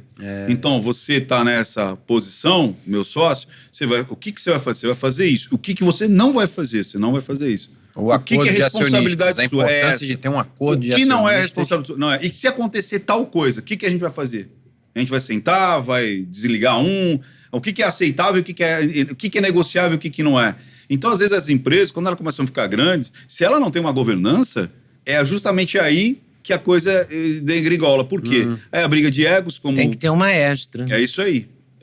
E, às vezes, esse maestro, ele é a governança. Ou seja, não dá para ter ninguém. Mas é o que a gente combinou. O que foi que a gente combinou? A gente combinou isso aqui. Então, vamos pro livrinho, como dizia o Temer, né? O que diz o livrinho? Vamos pro livrinho. Aí vê o que ele tá no livrinho. A governança é a Constituição. E dá para extrapolar, porque, por exemplo, minha mãe e eu somos sócios e somos mãe e filho, então mistura ainda mais, né, na parada. E como é que você vê isso em relação às famílias? Porque as relações hoje têm essa coisa do Bauman, as relações estão ficando cada vez mais líquidas e agora já está quase vapor de nanopartículas, porque está tudo mais superficial possível. Como é que a gente faz esse tipo de governança também na família, em meios familiares e quando mistura tudo? Como é que você fala família tocando em empresas? Também, que é pior no caso de família ou até relacionamento entre homem e mulher. Saquei. Como é que se faz esse acordo de acionistas, essas regras de governança, extrapolando também para dentro de casa? Aí, de novo, aí é legal essa pergunta, né? Você sabe que o Duda faz umas indagações meio malucas. De vez em quando ele mandava umas coisas para mim, 3 horas da manhã, não, Ventura, porque eu li o livro, e era uma aspiração, eu falo assim, cara, eu gosto desse cara, ele traz uma aspiração. E aí, o que acontece? Olha que legal. Se a gente juntar isso que a gente falou, que é o quê? Cultura e governança, a família é isso também. Então, se ela começa com uma cultura errada, ou seja, se ela começa com comportamentos errados, vai ter que regular. Não vai ter jeito. Saca? Tipo assim, como é que faz que uma família se perpetue? Amanhã eu vou fazer 27 anos de casado, Lida. Olha, que barato. 27 anos de casado com a mesma mulher. Parabéns. Parabéns então, mesmo. O que eu vejo? O que foi combinado? O que foi aceito? Você vai ter algumas coisas no meio que você vai recombinar, que você vai retratar, que você vai renegociar. A vida é mutante. A vida é mutante, você vai evoluindo. Tem coisas que faz sentido quando você tem 25 anos, mas não faz mais sentido quando você tem 45, quiçá 55. Então, eu acho que falta é isso. Falta limite. Falta limitar o que cada um é responsável. Porque hoje tem criança que toma conta da família. Tem criança que manda na família inteira. A família se reorganiza em torno daquela criança. Aí você fala, que porra é essa? Então, eu tava falando hoje com o delegado Palumbo. Ele falou assim, meu filho, tem momento, até vai virar, ele falou assim, agora vão brigar comigo. Porque ele falou o seguinte, ele falou assim, cara, tem momentos que eu vou chegar pro meu filho e falar, se você não fizer, o couro vai comer. Você vai tomar umas palmadas, vai ficar de castigo, vai tomar... Aí o pessoal fala, nossa, mas como assim? Ele falou assim, eu sou pai. E aí aquela velha história que tem muito pai que acha que quando ele fala isso, e isso é o ápice do pico da correção, é como se ele só corrigisse assim. E ele falou, claro que não.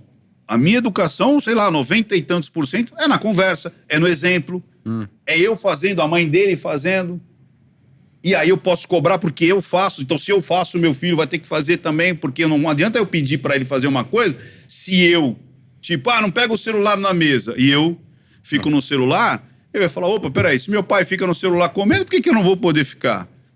Agora, o que eu acho estranho, que é essa situação de troca de posições, é adulto acreditar que crianças são mini-adultos. Isso é adultização, que é tipo assim, olha, você tem que baixar a voz, olhar no olho no olho. Comunicação. Cara, se a criança tivesse a capacidade e ser maduro tanto para trocar ideia, ela não seria uma criança. Ela seria um adulto. A criança... Você confunde a criança, né? Blá, blá, blá, blá, blá, blá, blá, blá. Porque veja bem, olha, vem cá, vamos conversar. Cara, tem hora que a criança ela tá esperando um grito, porque ela vai surfar no seu limite até de atenção e também de perder os cabelos. Você fala, não põe a mão aí. Põe a mão aí. Eu já falei, não põe a mão aí. Ai, meu Deus, isso não é Piaget, isso aí não é... Não pode, tem que conversar sempre. Não, cara, 90% você vai fazer isso? Vai. Mas tem momentos que a criança, ela pede o mimetismo, ela pede, tipo, onde que eu posso botar a mão, onde é que eu não posso? Onde que eu tenho que respeitar? Onde que tem o diálogo? Então, eu acho que falta isso. Falta as regras básicas, ou seja, aquilo que era o natural. Respeitar o pai e a mãe. Ah, mas tem pais e mães que são narcisistas, que são... Cara, o binário, sabe o que é o binário? É 880. É tudo ou nada. Então você fala, na naturalidade, a maioria, pais e mães, são bons. Na grande maioria. Você tem os desvios de caráter, você tem pessoas que são completamente malucas, lógico que você tem. Mas esses são justamente as exceções. Então, por causa de alguns, todos os outros não vão respeitar o pai e a mãe? Por causa de alguns... as crianças não vão se tratá-la como crianças? Então, eu acho que falta é isso aí. Tipo assim, qual foi o acordo? Qual foi o acordo? O acordo foi com esse aqui? Nós vamos ter um relacionamento aberto, fechado, eu vou trabalhar fora, você também, eu vou chegar a tal hora em casa, você também, posso viajar, vai viajar, como é que é? O que foi combinado? E os filhos é a mesma coisa. Você sabe que uma vez, a minha esposa chegou e falou assim, meu pai nunca me deixou dormir fora de casa, quando eu era criança. Ela falou, hoje eu entendo. Porque a gente vê que tem muitos lugares onde as crianças são abusadas.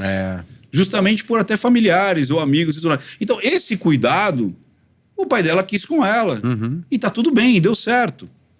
E ela respeitou. Tem coisa que você vai demorar anos para perceber o porquê. Então, não adianta querer ficar buscando explicação cedo demais, né? Cara, olha que doideira. Eu tô construindo, aí eu falei com o meu arquiteto é engenheiro, e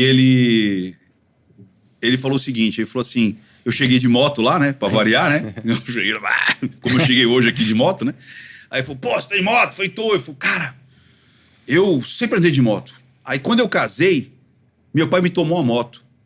Eu falei, como assim, cara? Ele falou, não, meu pai falou, você já tem uma filha, você não tem que ter moto. Ele falou, Ricardo, eu já era casado, eu tinha uma filha, tinha minha vida, o meu pai me proibiu andar de moto e eu aceitei. Porque ele falou, cara, ele queria o meu bem. Ele botou na minha responsabilidade e falou, cara, isso é perigoso, você tem uma família, você tem uma filha que depende de você. Ele falou, sabe quando que eu consegui depois ter moto? Depois que ele morreu. Porque de forma inconsciente eu falava, eu preciso respeitar meu pai e minha mãe. E às vezes é isso que falta, sabe? Essas coisas são naturais. Sabe essas coisas que a gente fala, tipo, o que nos trouxe até aqui? Quais foram o legado da humanidade que nos trouxe até aqui? Família.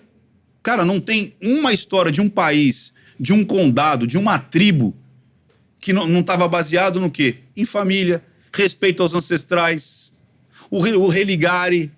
Você não tem um condado, você não tem um país, você não tem um grupo social que não tinha ligação com Deus, seja lá qual for ele.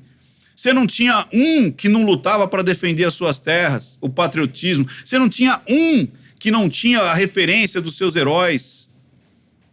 Então tem coisas, cara, que foi o que nos trouxe até aqui. Então esse caráter arquetípico, esse caráter psicológico, ele deve ser preservado. E você vê que essas ideologias novas, essas ideologias de 1850 para cá, que é aquela reconstrução não natural, mas da cabeça desses pensadores de tipo, não, a sociedade tem que ser desse jeito. Engenharia social, assim... Você entendeu? Que a gente pode pegar Marx, que a gente pode pegar o Engels, que a gente pode pegar o outro lá, o Gramsci. Eles começaram a botar situações... o próprio comunismo, o socialismo, são situações não naturais, que são impostas por a cabeça de alguém. Porque se você pegar toda a história da humanidade, ela vem justamente numa crescente que aquilo que funcionou permaneceu. Saca? Então, às vezes, você querer mudar isso à força, você está entendendo, na mão forte, naquilo rápido, né? Dentro de uma só geração. Rápido, exatamente. Eu sempre falo o seguinte, evolução é aquilo que te atrai. O que não é natural te repulsa. Pode perceber. Aquilo que te atrai, você fala, isso é uma evolução, isso me atrai. Deixa eu entender isso aí. Na arte é assim, na música é assim. Pode ver, a música bela, a arte bela, ela mesmo sendo diferente, ela te atrai. Aquilo que te repulsa não é natural. O belo não tá ali, o harmônico não tá ali. Não adianta você falar que aquilo é arte, que aquilo não é arte. A arte, ela tem harmonia, ela tem entonação, ela tem cadência, seja ela plástica, seja ela sonora, sabe? Seja ela, inclusive, do teatro, de você expor, ela te atrai. Porque a novidade te atrai. Aquilo que não é natural te repulsa. Você fala, E às vezes você aceita, sabe por quê? Pela repetição. Porque começa a aparecer na propaganda, tem o lado começa a aparecer na novela. Animal brigando, né? Tem as virtudes e os pecados, né? Essa tensão... Dualidade ali. Sempre dualidade do ser humano, né?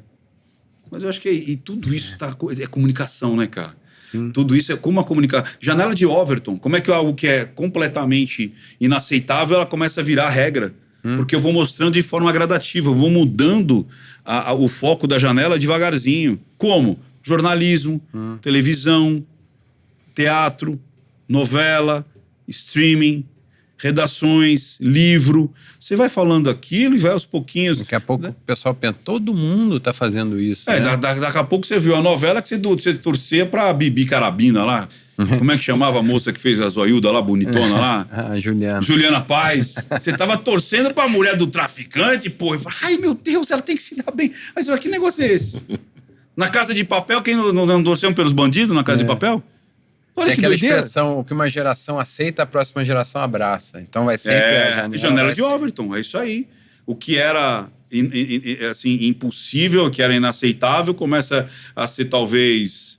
Para alguns, daqui a pouco, é verdade, aí vira regra.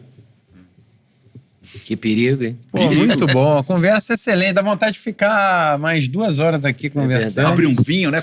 Você toma vinho, Leda? Você toma, Vinho, uns queijos, um som italiano. Vamos fazer um dia. Um churrasco com vinho. Vamos fazer um bate-papo a vinhos e queijos. Vamos. Ó, ninguém fez isso aí ainda, hein? Vamos fazer, então. Ou com churrasco também. Também. E falar de vida, falar de... Ou até sem gravar também. Fica o convite aqui pra gente marcar um jantar mesmo. Ficar umas horas, passar um sábado, um domingo, conversando sem pressa. Trocando ideia. Beliscando. Legal. Aí eu trago umas cachaças diferentes. Boa. Gostei da ideia. Bom, viu? É que eu falo, eu gosto mais de cachaça que uísque, cara. Eu também, sabia? Mas de gostar, eu gosto mais de cachaça. Mais. É que o pessoal aquele saborzinho de rapadura. Pois é que cachaça, o pessoal imagina 51 ou corote. Não, nossa, cara, tem cachaça maravilhosa. Maravilhoso. Você é mineira, né? Aí, pô, fala com a mineira, tem cachaças maravilhosas. Maravilhosas. E muito caras, inclusive. Muito. Mais caras que o uísque. Sim, tem umas de linha aí que custa R$2.700, R$3.500. De linha. Não, mas o uísque também não tem limite também, né? Se for botar em preço, todas essas bebidas mais tradicionais aí, o preço não tem limite ali. Mas vamos marcar. Vamos. E quais são as novidades aí? O que você vai... Só pra fechar aqui. Como eu falei, o grande sacada aí pro pessoal entra lá em mestresdapersuasão.com.br. 2 dias presenciais comigo. Isso que é muito legal. Porque, como a gente falou, as pessoas também estão procurando isso. Contatos diferentes. Não só o digital, não só a internet, mas o presencial. Então, quem quiser saber mais, é só entrar lá em mestresdapersuasão.com.br. Pelo menos vai lá, dá uma olhadinha, vê o conteúdo programático, vê o que está acontecendo. E você vai ver que tudo que está ali vai ser importante para você, seja no mundo das vendas, do posicionamento, network, influência, porque, de novo, só progride quem consegue comunicar aquilo que faz bem. Às vezes as pessoas são excelentes e não estão sabendo comunicar. As pessoas têm produtos bons, não estão sabendo negociar, não estão sabendo vender. Então, vai ser essa tríade. Você saber onde você está pisando com a linguagem silenciosa, a comunicação. E detalhe, não é para ficar marcando, não. A gente vai trabalhar em sala. A gente vai trabalhar em sala. São 2 dias onde você vai ter tarefa para fazer dentro de sala. E vai publicar no dia seguinte. A gente vai trabalhar tudo e vai publicar e você vai ver o resultado ainda dentro de sala. Legal. É isso. Muito bom. Esse entusiasmo é muito bom. E a ideia aqui do podcast Osnagli, os empreendedores do Brasil, também é justamente isso. Pegar histórias de vários empreendedores diferentes. A gente tem o Roberto Justo, tem o Ratinho, tem a história da empresa da Azul Macaúbas, Azul Milano, dessa mesa aqui, por exemplo. Tem a história da Água Aqualive. Tem a história da Biogenética, que é uma empresa de exames genéticos para a saúde. A Doctors First, nosso grande patrocinador aqui também, dos podcasts. Tem um monte de empresa diferente. Você pode maratonar isso e ter várias visões de negócios, de trabalho e de vida. Das pessoas por trás do negócio, fazendo companhia. Por isso, de vida também. Então, toda segunda-feira, às 18 horas, tem entrevista inédita aqui em Osnagli, os empreendedores do Brasil. Eu assisti do Ratinho, eu fiquei com uma inveja de vocês. Por quê? Porque o Ratinho é fantástico. Ele é ótimo. Nossa. Foi ótimo. E é um que também, ele é apresentador, é comunicador, é vendedor. Latifundiário. Ele é vendedor. Muito. O Ratinho também é um exemplo de como a comunicação, ele se fez pela comunicação, né? Total. Então já fica a dica para botar o card aqui. Então já vai direto assistir a entrevista com o Ratinho aqui, que tá imperdível. Valeu? Valeu. Então, muito obrigado por ter vindo. Valeu. Vocês, por favor, compartilhem, curtam, espalhem essa entrevista e essas ideias.